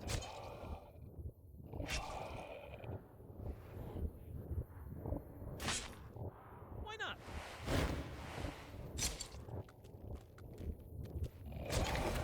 Oh.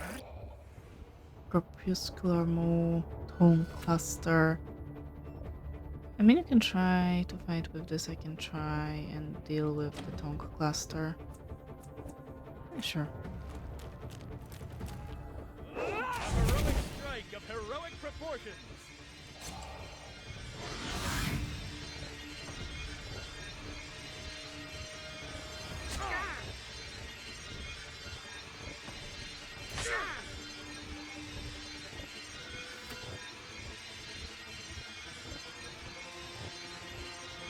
Last cast off, go and talk Look to out, the villains. thingy. Trouble coming your way. Use it, rather.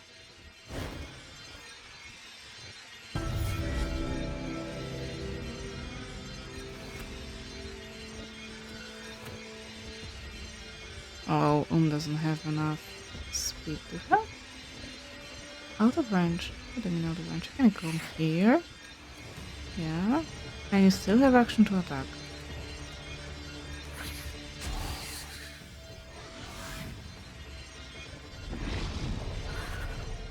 Look! All the odds are stacked against me. No, Eritis, you are doing quite well. How odd. My attack didn't feel strong at all. At all. Can you heal yourself? This is for might. Oh, action already used. Great. Walk away so you are not flanked.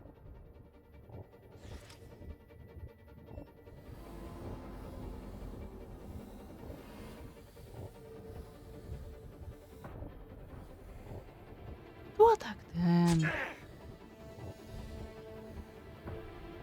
Someone needs to smash me in the face with some healing.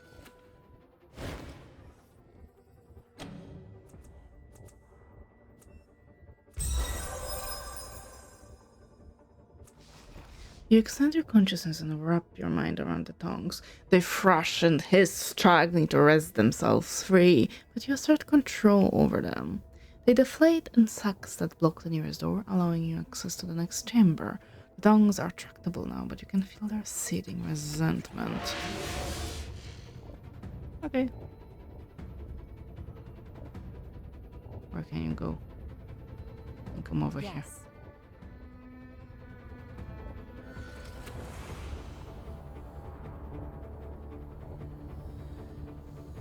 How much health do they have?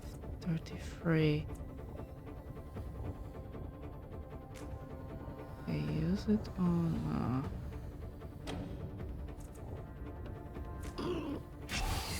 almost.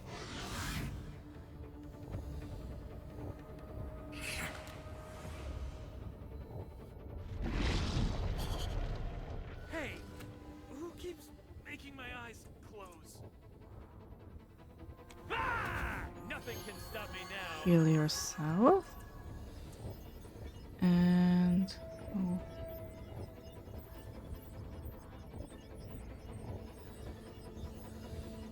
How far can you go? Oh, here. Absolutely. Absolutely. Oh, thank you. Now you decided to hit it. But of course, not the one that is nearly dead.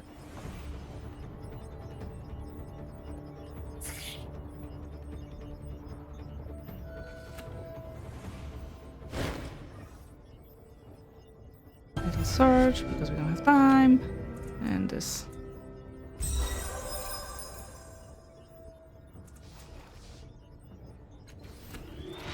And the door is now open. Oh, I need to do 4, so those? Yeah.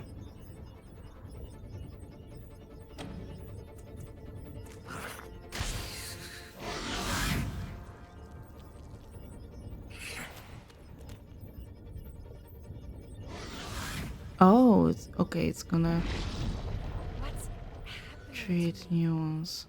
Makes sense.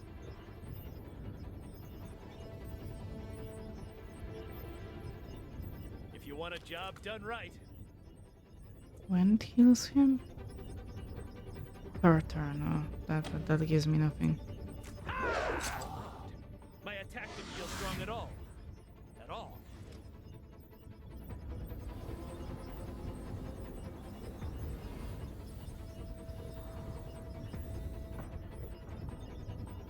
Oi. Needs to hide. I need to go there. How far can I go? Can I have some... I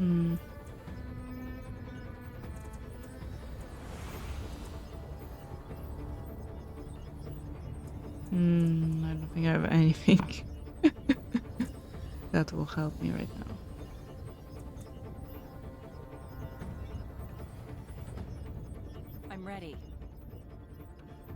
So all we can do is go there. And we'll try and hide.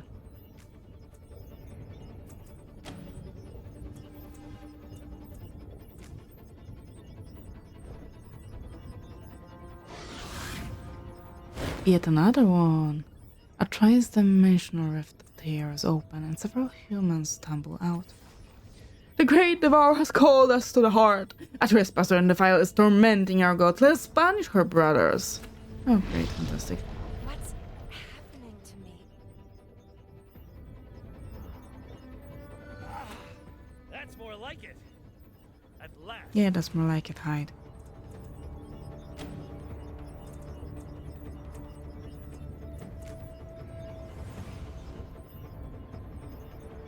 Apparently hiding is overpowered.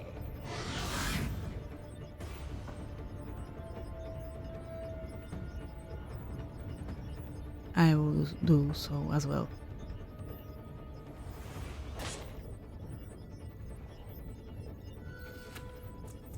Thank you. Alright, I cannot really hide, can I? Because I will be hitting them. I think I cannot try once.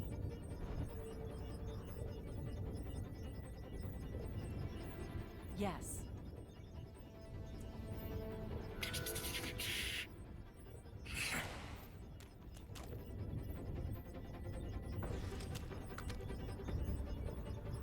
Oh, thank you for opening that.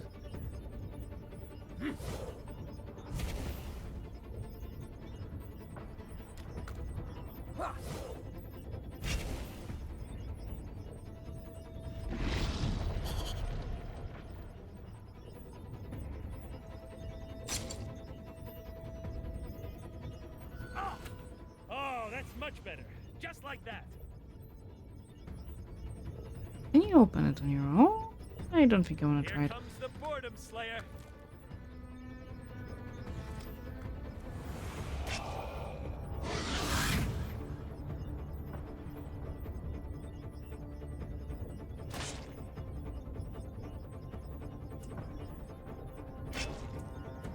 I think I have a bomb. Alright, this.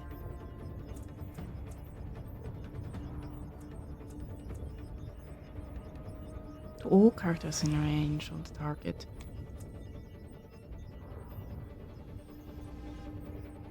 I could do this. Wait. Deals 28 transdimensional damage and confers hobble to all characters in the range. I would rather hit them, I think. They're annoying. But I'm ready. those we can deal. No problem. Yeah, those two guys are gonna be annoying as well.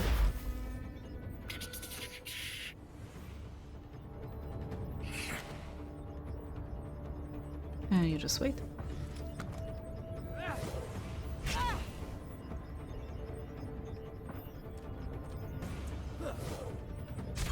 I have one more thing I can use, so it's not shouldn't be any problem. Yeah, they're gonna be a problem.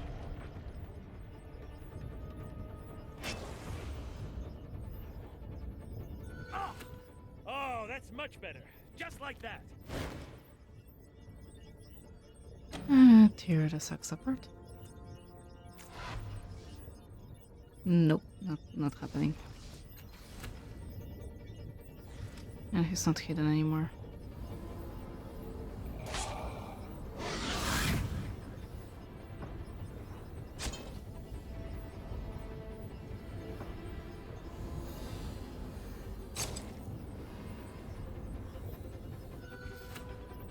Thank you. Can I make it? I should be able to make it.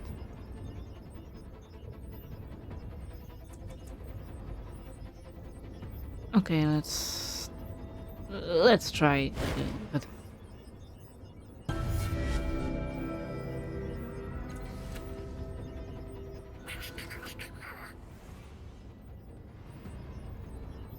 okay, you start going that way.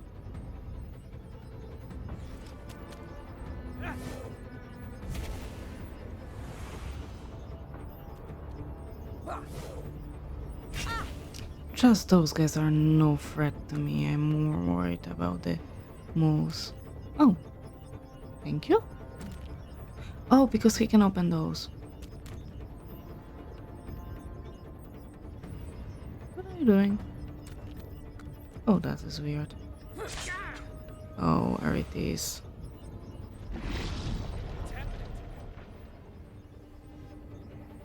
Oh, because it's dead? Yep. Surrounded on all sides. Yeah, I noticed. So Here I want you comes to the do boredom slayer. tactical hide again. Hopefully it will work. Am I hidden yet? No. No? Damn. That's very bad.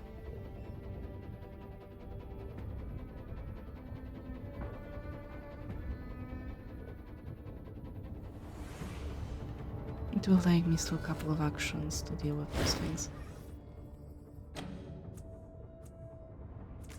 And 20% chance.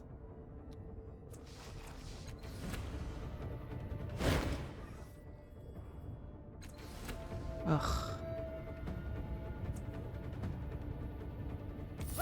Use it on That's yourself. what I needed. Should have done that earlier. I know maybe he can block the passage.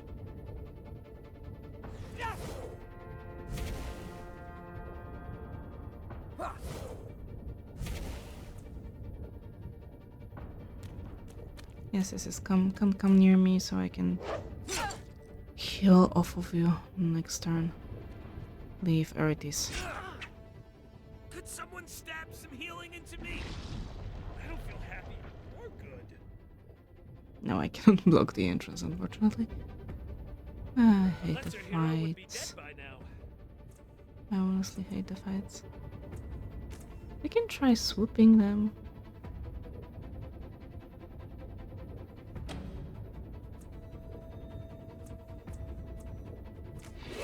Heroic strike. Proportions. I think he got rid of one. Okay, run. My man, run. How far can you go? Not that far. To action.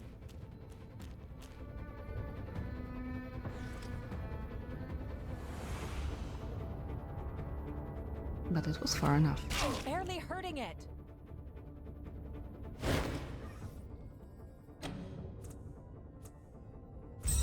Oh, thank you.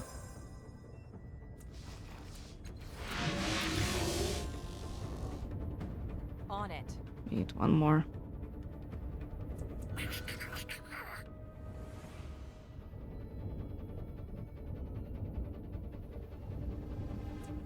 Hmm. Oh, why do you have changing?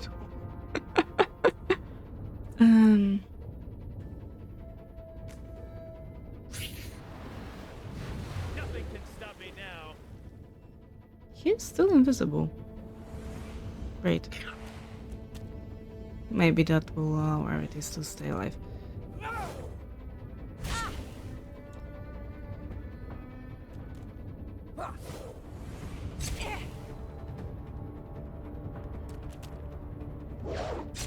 Oh yes, please follow me.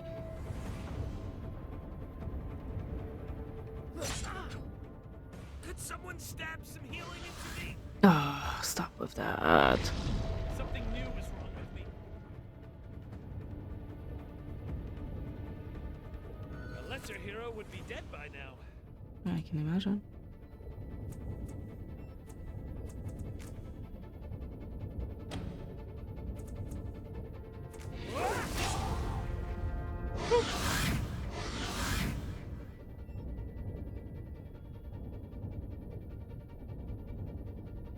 How far can you run? This far? No. Really? If you want a job done right.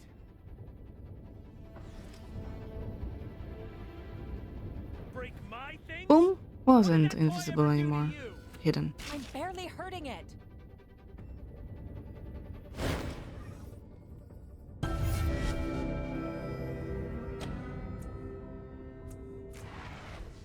failed. Damn it.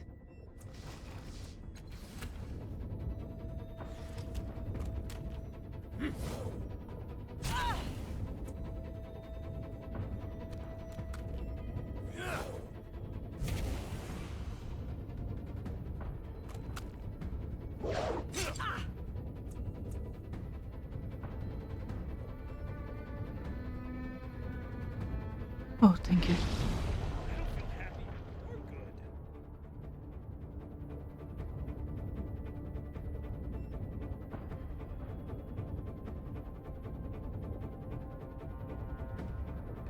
A lesser hero would be dead by now. I think we can hit both of them. Not quite enough. Oh, I don't like word. Put me. At last.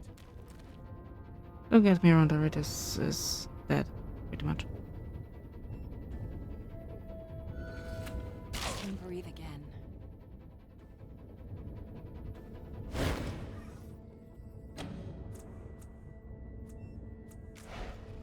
I still fail.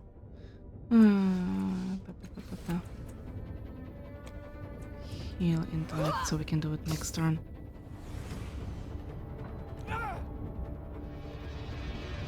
Okay. What did you do? Could someone stab some healing into me?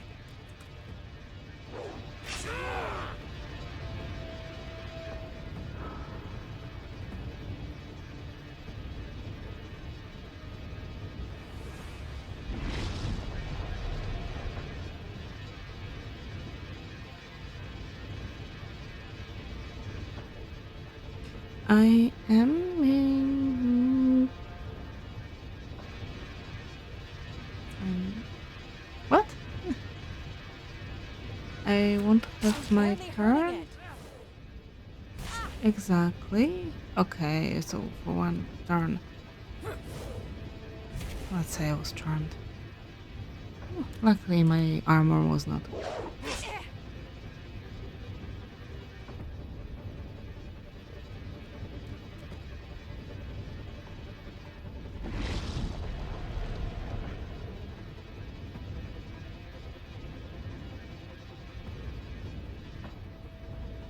Yes, I am pretty much flanked. I can agree.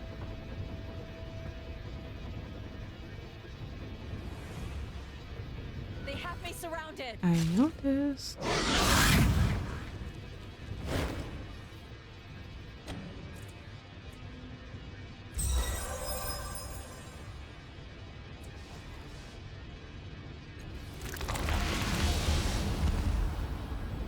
So the door is now opened.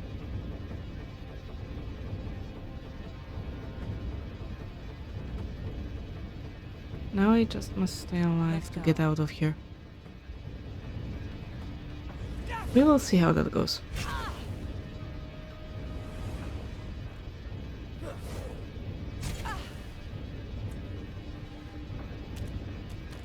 I doubt they can deal 56 damage. 57. Oh, great. Stop it.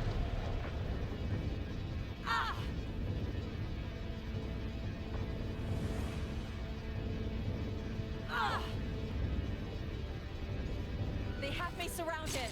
Yeah, I noticed. And I still cannot make it all the way there. What do I have here? Eh. On it.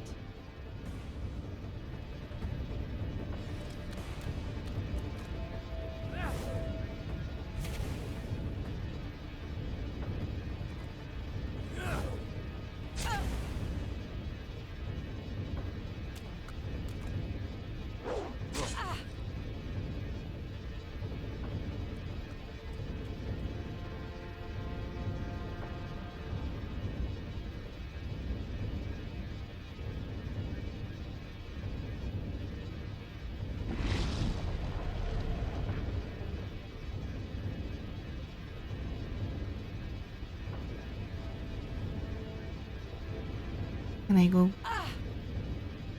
I'm pretty much They have me unkillable now. surrounded. Fine. I cannot kill you, you cannot kill me. Your mastery of the town clusters scattered around the chamber seems to have masked your scent. Or perhaps made your entry more palatable. Whatever the case, the thick skin in front of the heart thins slowly, almost reluctantly, its fluids pumped away by some strange internal anatomy. The skin hangs like curtains of oozing meat, and the bloom's heart pulses from within. Yes.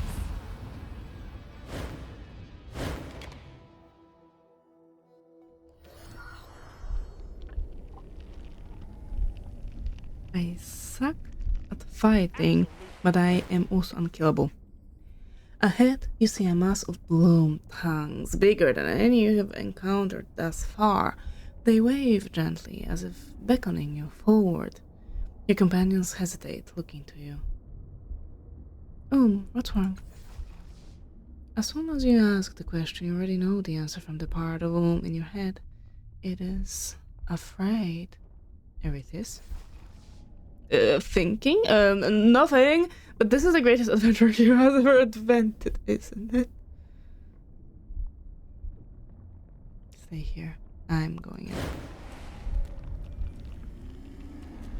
I will be back.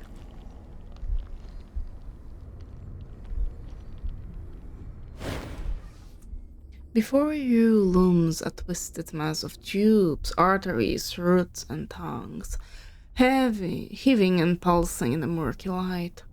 The flesh glimmers with foul shades of purple and black, pocked with pustules and necrosis. Bloom whispers gather, swarming over you like flies, buzzing and chittering and hissing, millions of them. All the voices that comprise the Bloom's mind are converging in this one place.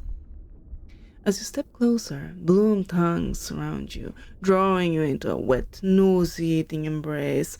Though they seem solid and corporeal, they somehow pass through your flesh, thrusting into your head, your limbs, and your guts, igniting prickly, hot, cold sensations all over your body.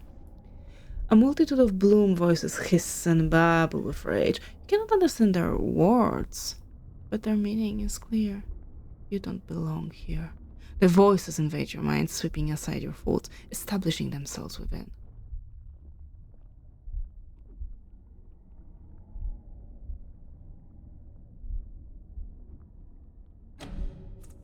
Let's try resisting them. Oh, it's not gonna happen.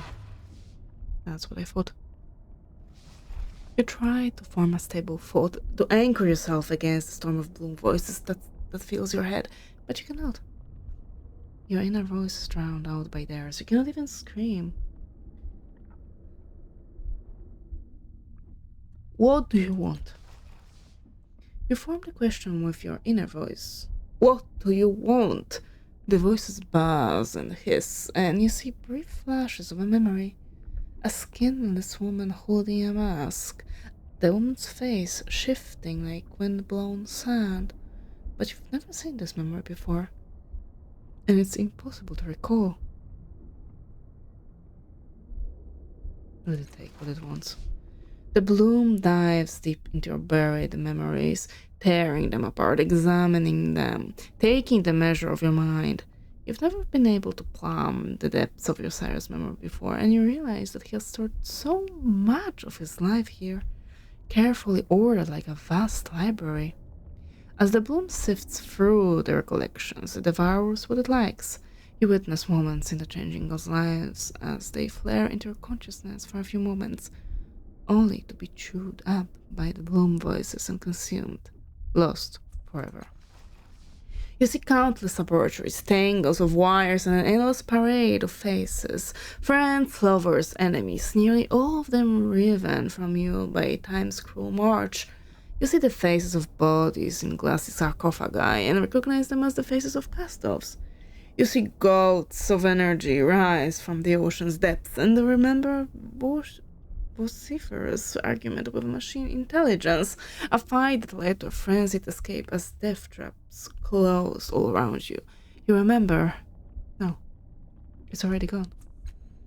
At last, the bloom voices withdraw from your mind. You feel tired, slower, your perceptions dulled, your intellect diminished. All around you, the voices continue to chitter and hiss. They may be sated for now, but their tongues are still melded to your limbs, and you sense that the voices will soon invade your thoughts again. Whatever they were seeking, they haven't found it yet.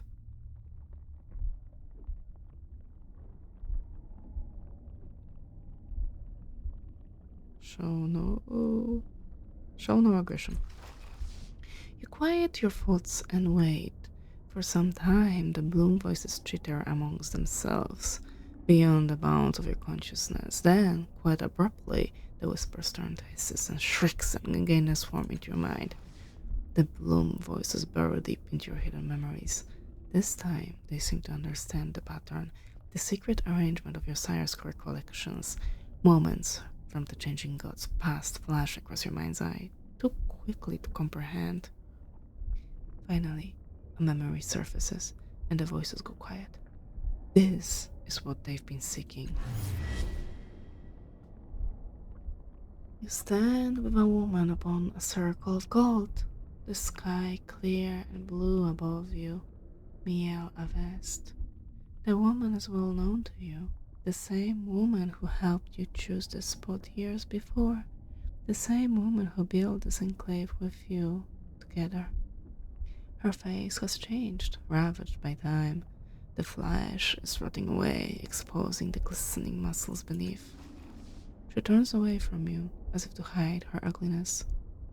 Not even your handiwork is proof against time. No, Maralel, I have no way of fixing you, but you need not live in shame.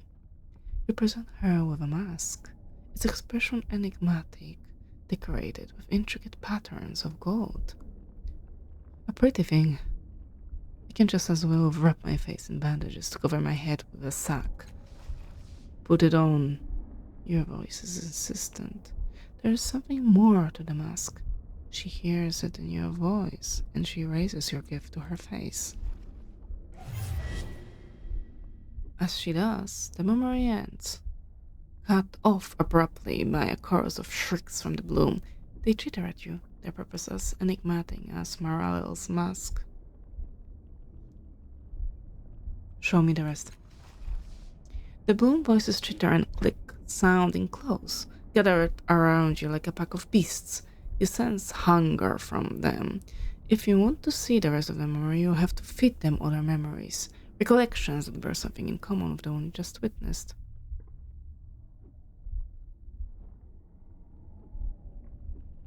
Never mind, I'm here just for Ishan. The voices chitter furiously, their answer the same as before. What will you give in return? You summon the tidal energies within you, shaping them into imagined scenes of your sire's life, letting them play out in your mind's eye. It's easy enough to incorporate elements of what you know about the changing god and his past, mixing them together with stories you've heard from others or moments from your own life. The bloom voices tear apart the false memories you offer, examining them, finding nothing they want, and casting them aside. Their chittering grows louder, angrier. Mere illusions won't satisfy their hunger. The voices pour into your head, enraged, tearing through your real memories. Scenes play out before your eyes. Your sire's meeting Maralel for the first time since he cast off her body. Your sire and Maralel as they recline upon the grasses of Mielavest, talking and debating into the night. Your sire facing Maralel across the field of the endless battle, screaming at his soldiers to catch her, kill her. Ravenous, the voices devour every memory of Maralel that is hidden in your mind. You groan as the memories are shredded and consumed, knowing that this excision will diminish your ability to think and reason and remember. Suddenly, it's over. You hear a sudden burst of whispers all around you, and the air in the chamber ripples. At once, a trans-dimensional rift tears itself into being, and a human figure topples out, dripping black juices, coughing and gagging, vomiting on the floor. You recognize the man at once. It's Mazov, the cast of artificer you met in Zarian Daywalker's Mere. Your first thought is that the bloom has somehow released the wrong man, but no. The Memovira deceived you. Ishan is Mazov. For the moment, Mazov is recovering from his ordeal, barely aware of his surroundings. He hasn't seen you yet. You try to call out to Mazov, but you can't find the words. Fragments of memories drift in and out of your consciousness as the bloom digests them. The unfinished memory of Mielaves bubbles to the surface, playing out in your mind's eye. You're facing Maralel, the first cast-off, as she holds the mask you gave her. Put it on, you hear yourself say, and she places the mask over her face. At once, it melds with her flesh, and her face becomes that of a lovely young woman. Her eyes widen, knowing that something has changed, and you hold up a looking glass for her to see. She laughs aloud, a sound you haven't heard from her in years. You can change your face at will. Try it. Marlel nods, watching the looking glass carefully as her face morphs into that of an old woman, then a homely beggar lady, then a Varine, and a dozen more. The last face you see is dark-haired, regal in bearing. It is the face of the Memovira, accompanied by a distinct sense of hunger from the bloom. The memory fades. The implication is clear. The Memovira is merely a disguise, a mask that conceals the first cast-off. She has been alive, hiding behind a false identity for years. Even as you contemplate this revelation, the bloom tongues slide painlessly out of your body, setting you free. They show no further interest in you, and the whispering voices are gone from your mind.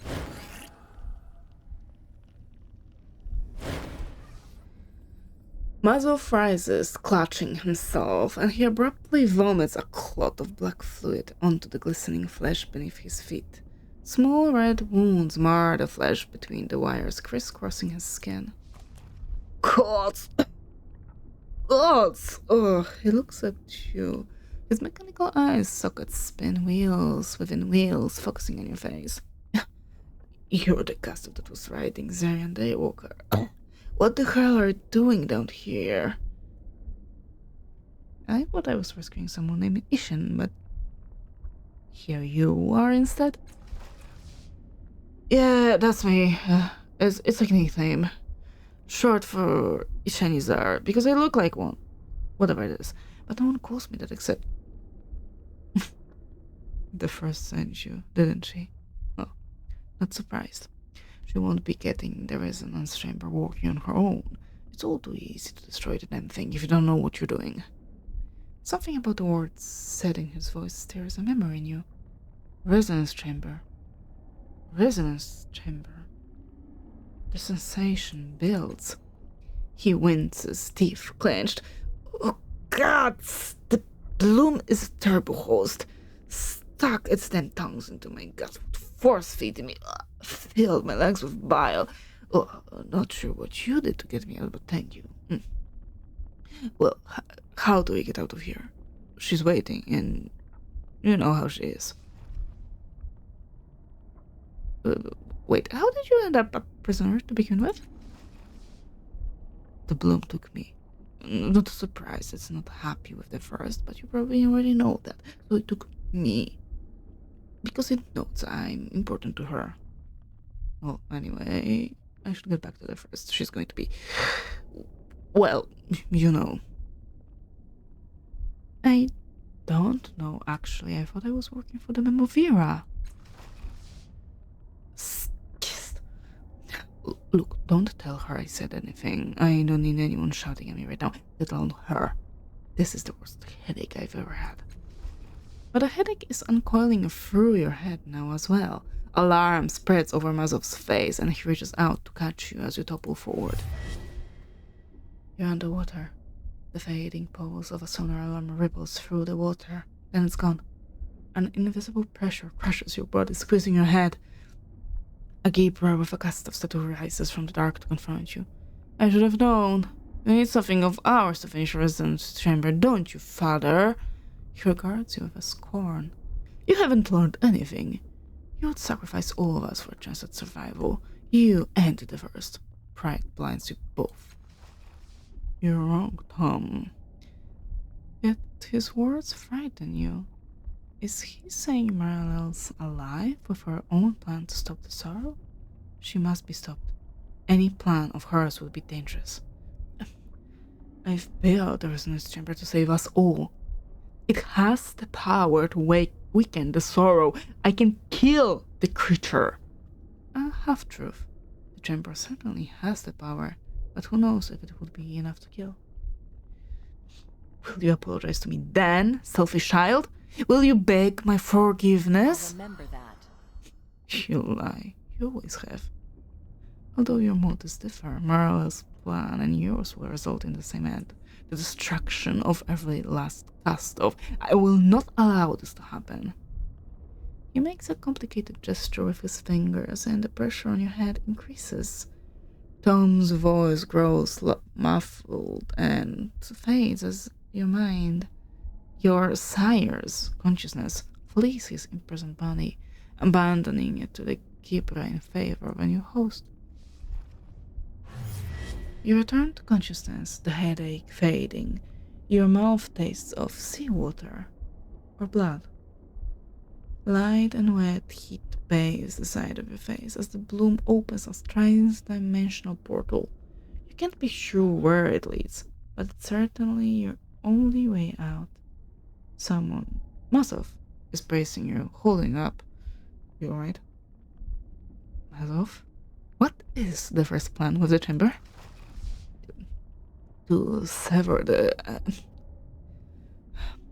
maybe you should ask her.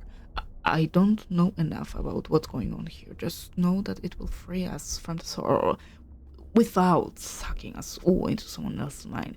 That should be enough. She can't do it without me, though. I best be getting back. Patting you awkwardly on the shoulder, he limps past you into the portal and vanishes. It is only when he's gone that you see the glittering contours of a small object lying where Mazov was standing. A Maricaster. It must have fallen from Mazov's pockets. You wipe the slime from the joints of the machine and add it to your I'll belongings. remember that. That was a lot. And there's even more awaiting us.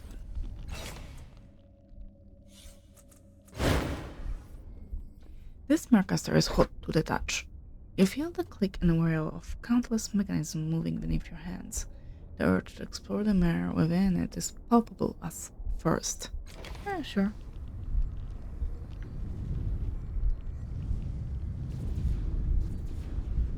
As your consciousness coalesces, you find yourself in an underground bunker which is shaking from an attack far above.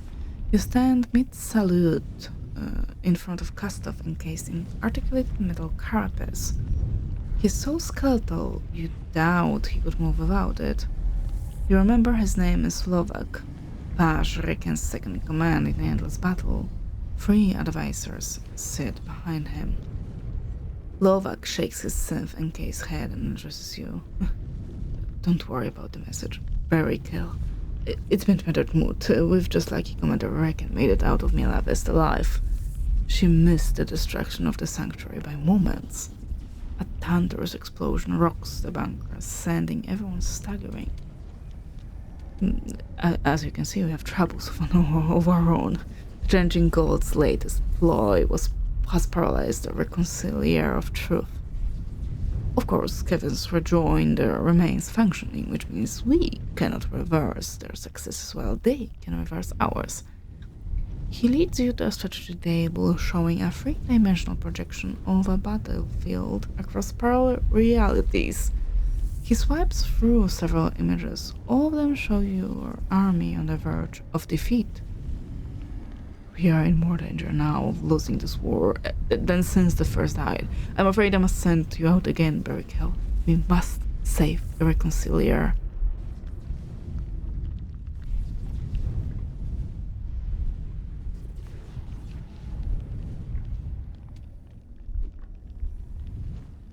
What are the reconcilier of truth and heavens rejoinder? Again, I suppose one of the hazards of dancing so often through realities and times is that it plays hell with memory. Not to worry, I'll explain it once more.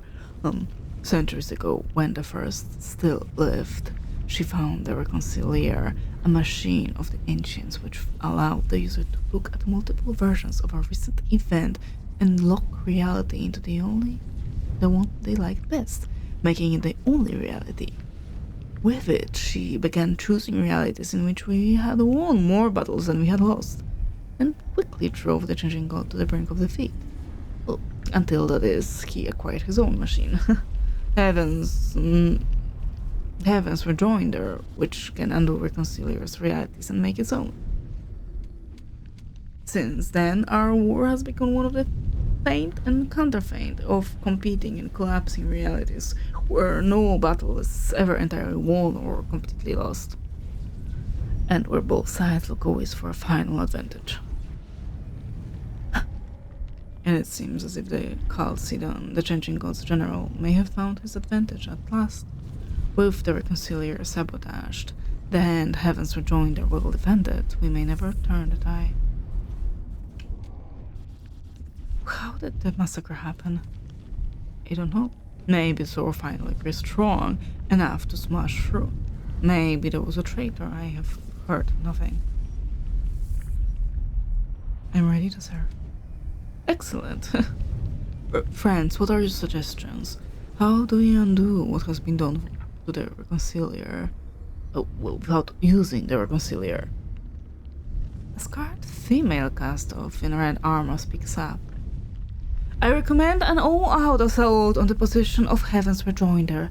This will of course fail, but it will give cover for Barricade to slip through the paths of the white nests and reach the Rejoinder from behind.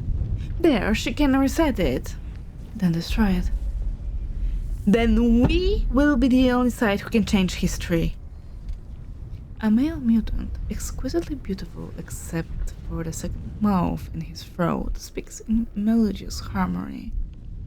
I suggest Berical use the reality storm that ravages no man's land to find the reconcilier's saboteur. If she can navigate the shifting shards, she can stop the saboteur before he reaches it. This will only return us to the status quo, of course, but it will be easier for Berical to deal with one man than the deadly white nests. Any other suggestions? I approve of either path, as it is you who will face these challenges. I leave it to you which you will choose. What do you say?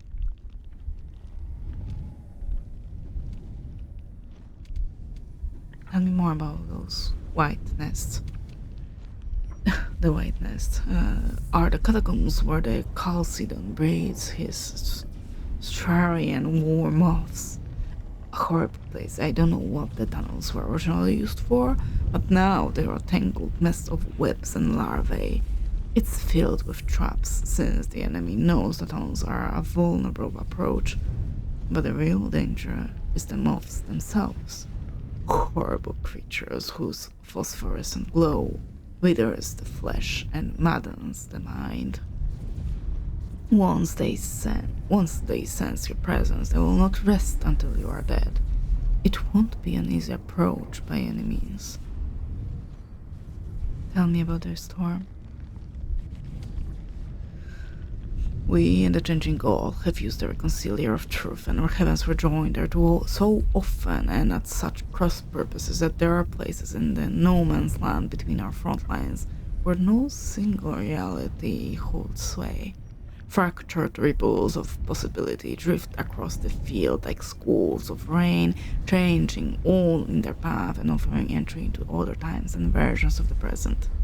And of course, once one enters a different version of reality, then all the shards one encounters in that reality are different too.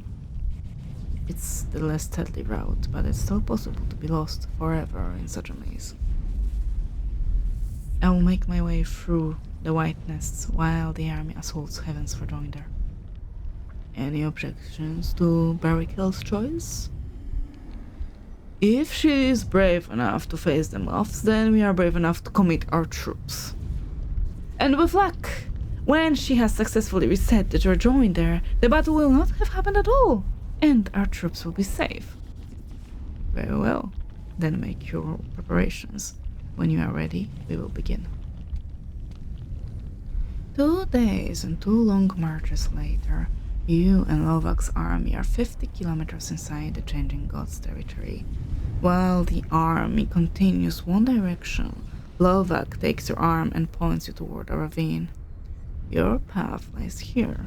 Follow this rift for a kilometer and you'll find a Captain Hugo Igrach waiting for you. He knows the White Nests better than any man. He'll help you through them. After that, you're on your own. I'll do what's needed. Good luck, Bruna. You enter the ravine and it leads you away from the fighting, getting deeper as it goes. Finally, at a point so narrow the walls almost shut out the sky, a man leading 2 leashed Ergovo hounds steps out of a cave and cracks a smile.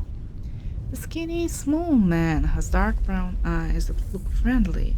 They seem to sit in bottomless sockets, an impression encouraged by his prominent nose and wide smile.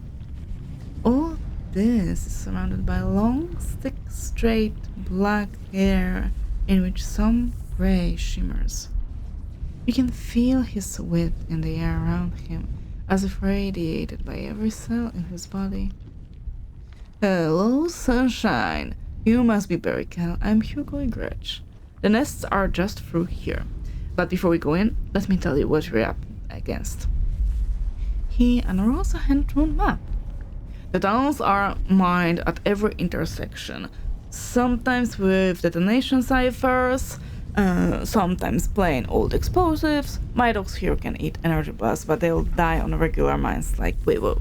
So it's best to check what we're walking into. Trouble is, the longer we're in there, the more likely the moths are going to find us. So if we take too many wrong turns, we're in trouble. You do not want to fight Stratarian war moths, trust me. No, so no shilly-shallying. He hands you the map. Right, in we go. Allow me to draw them up, copy them up, because I don't trust the game.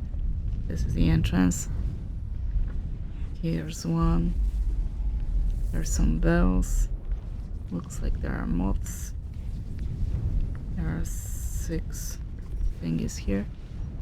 I don't trust it at all.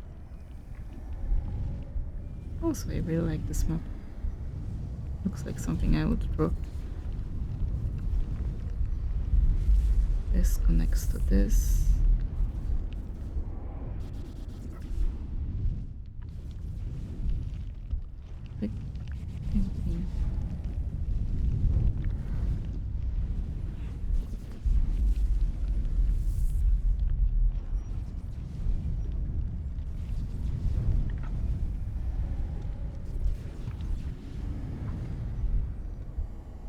There are mushrooms here.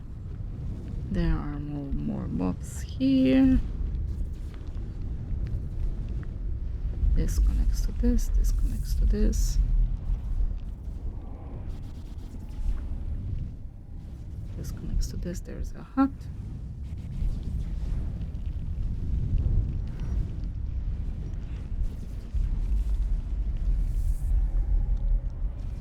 And there's our way out. There's some bottomless pit, it seems. And there's some death.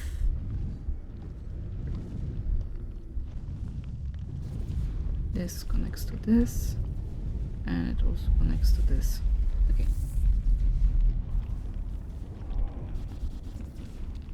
The cave narrows as you enter it. Oh, I can see the map. Okay. Then widens again at a stone wall with a man-high crack in it. Igrach lets his dog go through it first, then turns sideways and edges through after them. You do the same and find yourself in an L-shaped tunnel covered in moth, silk, and bones. The stench of the place makes your eyes water. Pointing to the map your guide shows you that you are in the southeast corner of the tunnels, which lead away into darkness to the west and the north. Which way, sister? North. This room glows green with the light of the phosphorescent mushrooms. They grow on everything.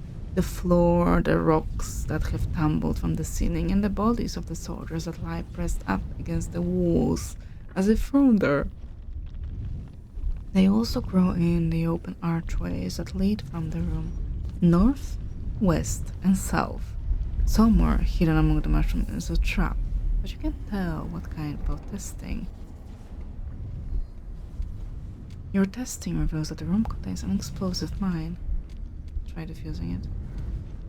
The explosive has been defused. The room is clear.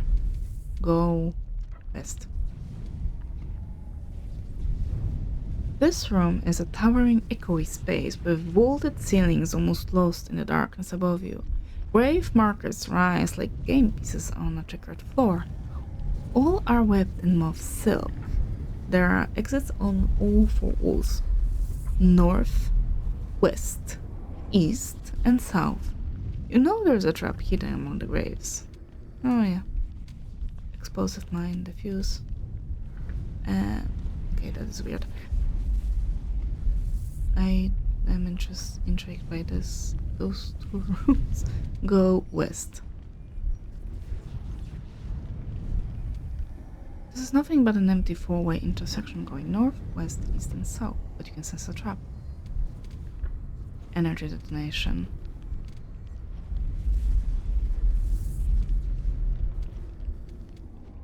Okay, go north. The roof of this room has collapsed and is only held up off the ground by a few stone sarcophagi. If you squat down, you can see that there are exits on all four walls, north, west, east, and south. But to get to them, you're going to have to crawl on your hands and knees. You also don't know what kind of trap the enemy has set there here. You'll need to test it. Energy detonation. 4 moths appear from several directions at once surrounding you. They hover on glowing wings, poised to attack. You have to fight them if you want to survive. Hugo unleashes the hounds and they leap at the moths, bringing down 2 with their paws and jaws and tearing them asunder. I really need to lower the volume.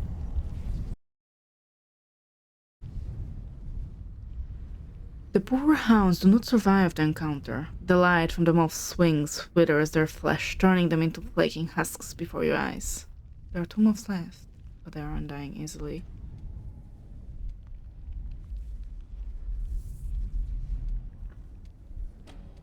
Attack? You leap in, drawing and slashing in one smooth motion, and cut a moth out of the air, dodging gracefully from their withering light. There's only 1 moth left, but it shows no indication of running away. Really?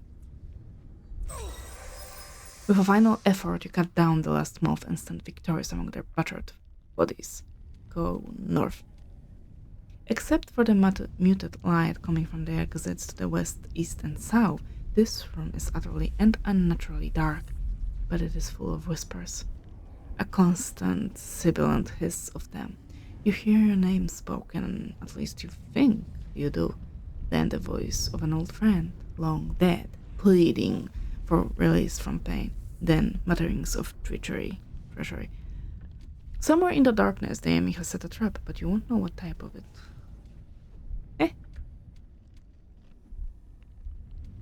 Go west.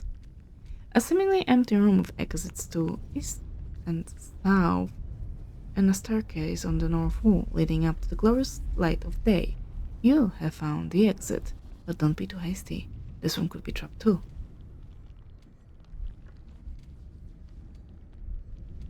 Go north.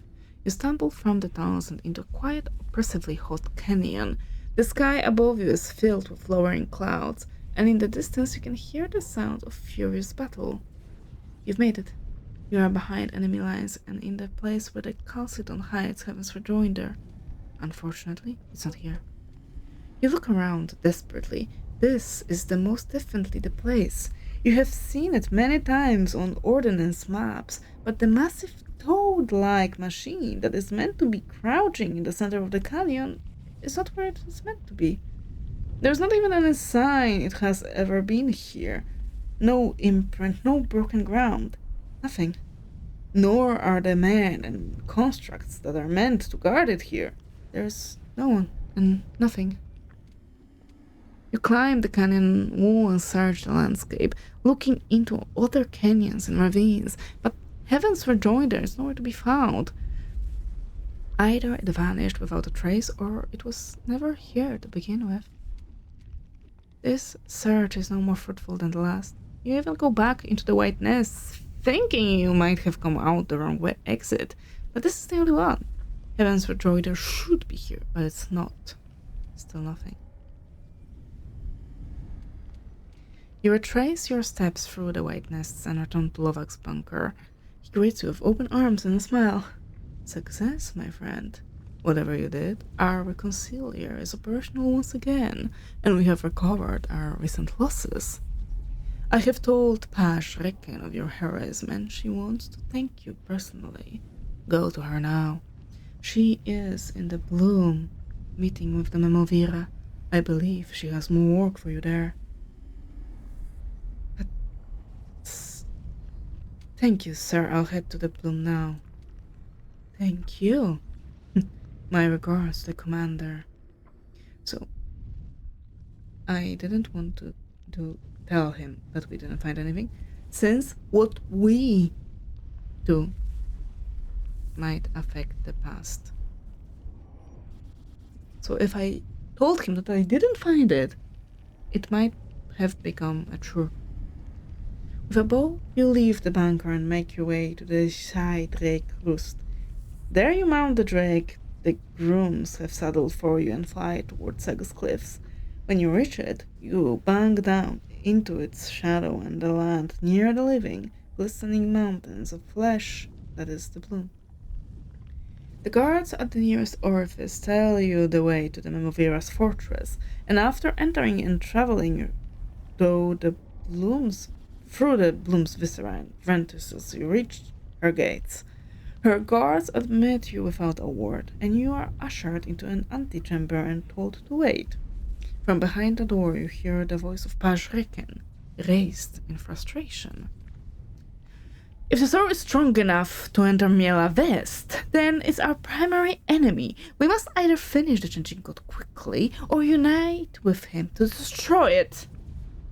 A voice you recognize as the Memovira's answers. You have it reversed, sister. We will use the sorrow to destroy the changing god. All we must do is turn it his way. And if I'm to take this message to the survivors? That they should let the monster which killed us walk free, hoping it might strike our enemy? Why don't you tell them, sister? Why not reveal yourself at last? It isn't time. Who is this? Berikel, the loyal blade you asked me to send for, and it seems she had already learned your secret. Then she had better be loyal indeed. Introduce us. Berikel, may I present the first, our brave leader. So brave, she's hidden behind my skirts for over 100 years.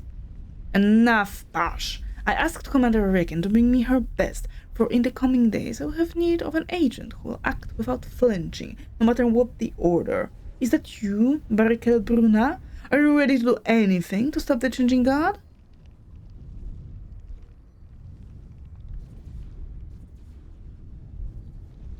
I am honored to be chosen, but my loyalty is to the commander I have known all these years. I will do as Pash orders. Then I have to trust that Pash remains loyal to me, won't I? General, what are your orders for your blade? Berikel, protect the first.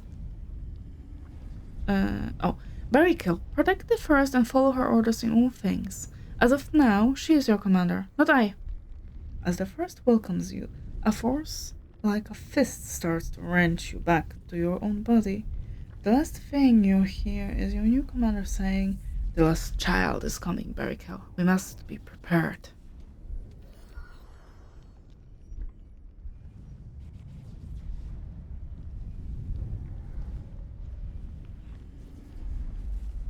Ready.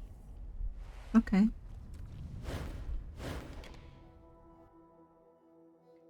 I don't recall the name of Barricade. Or Bruna, for that matter.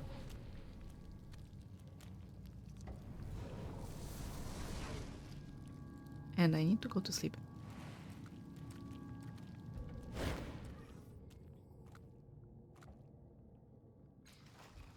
And on top of that, I think we A will little more of that. face Memovira next time and hopefully finish all of that. But, oi, I clicked out of the game. But for now, thank you very much. Stay alive, see you soon, and see you next year. Good night.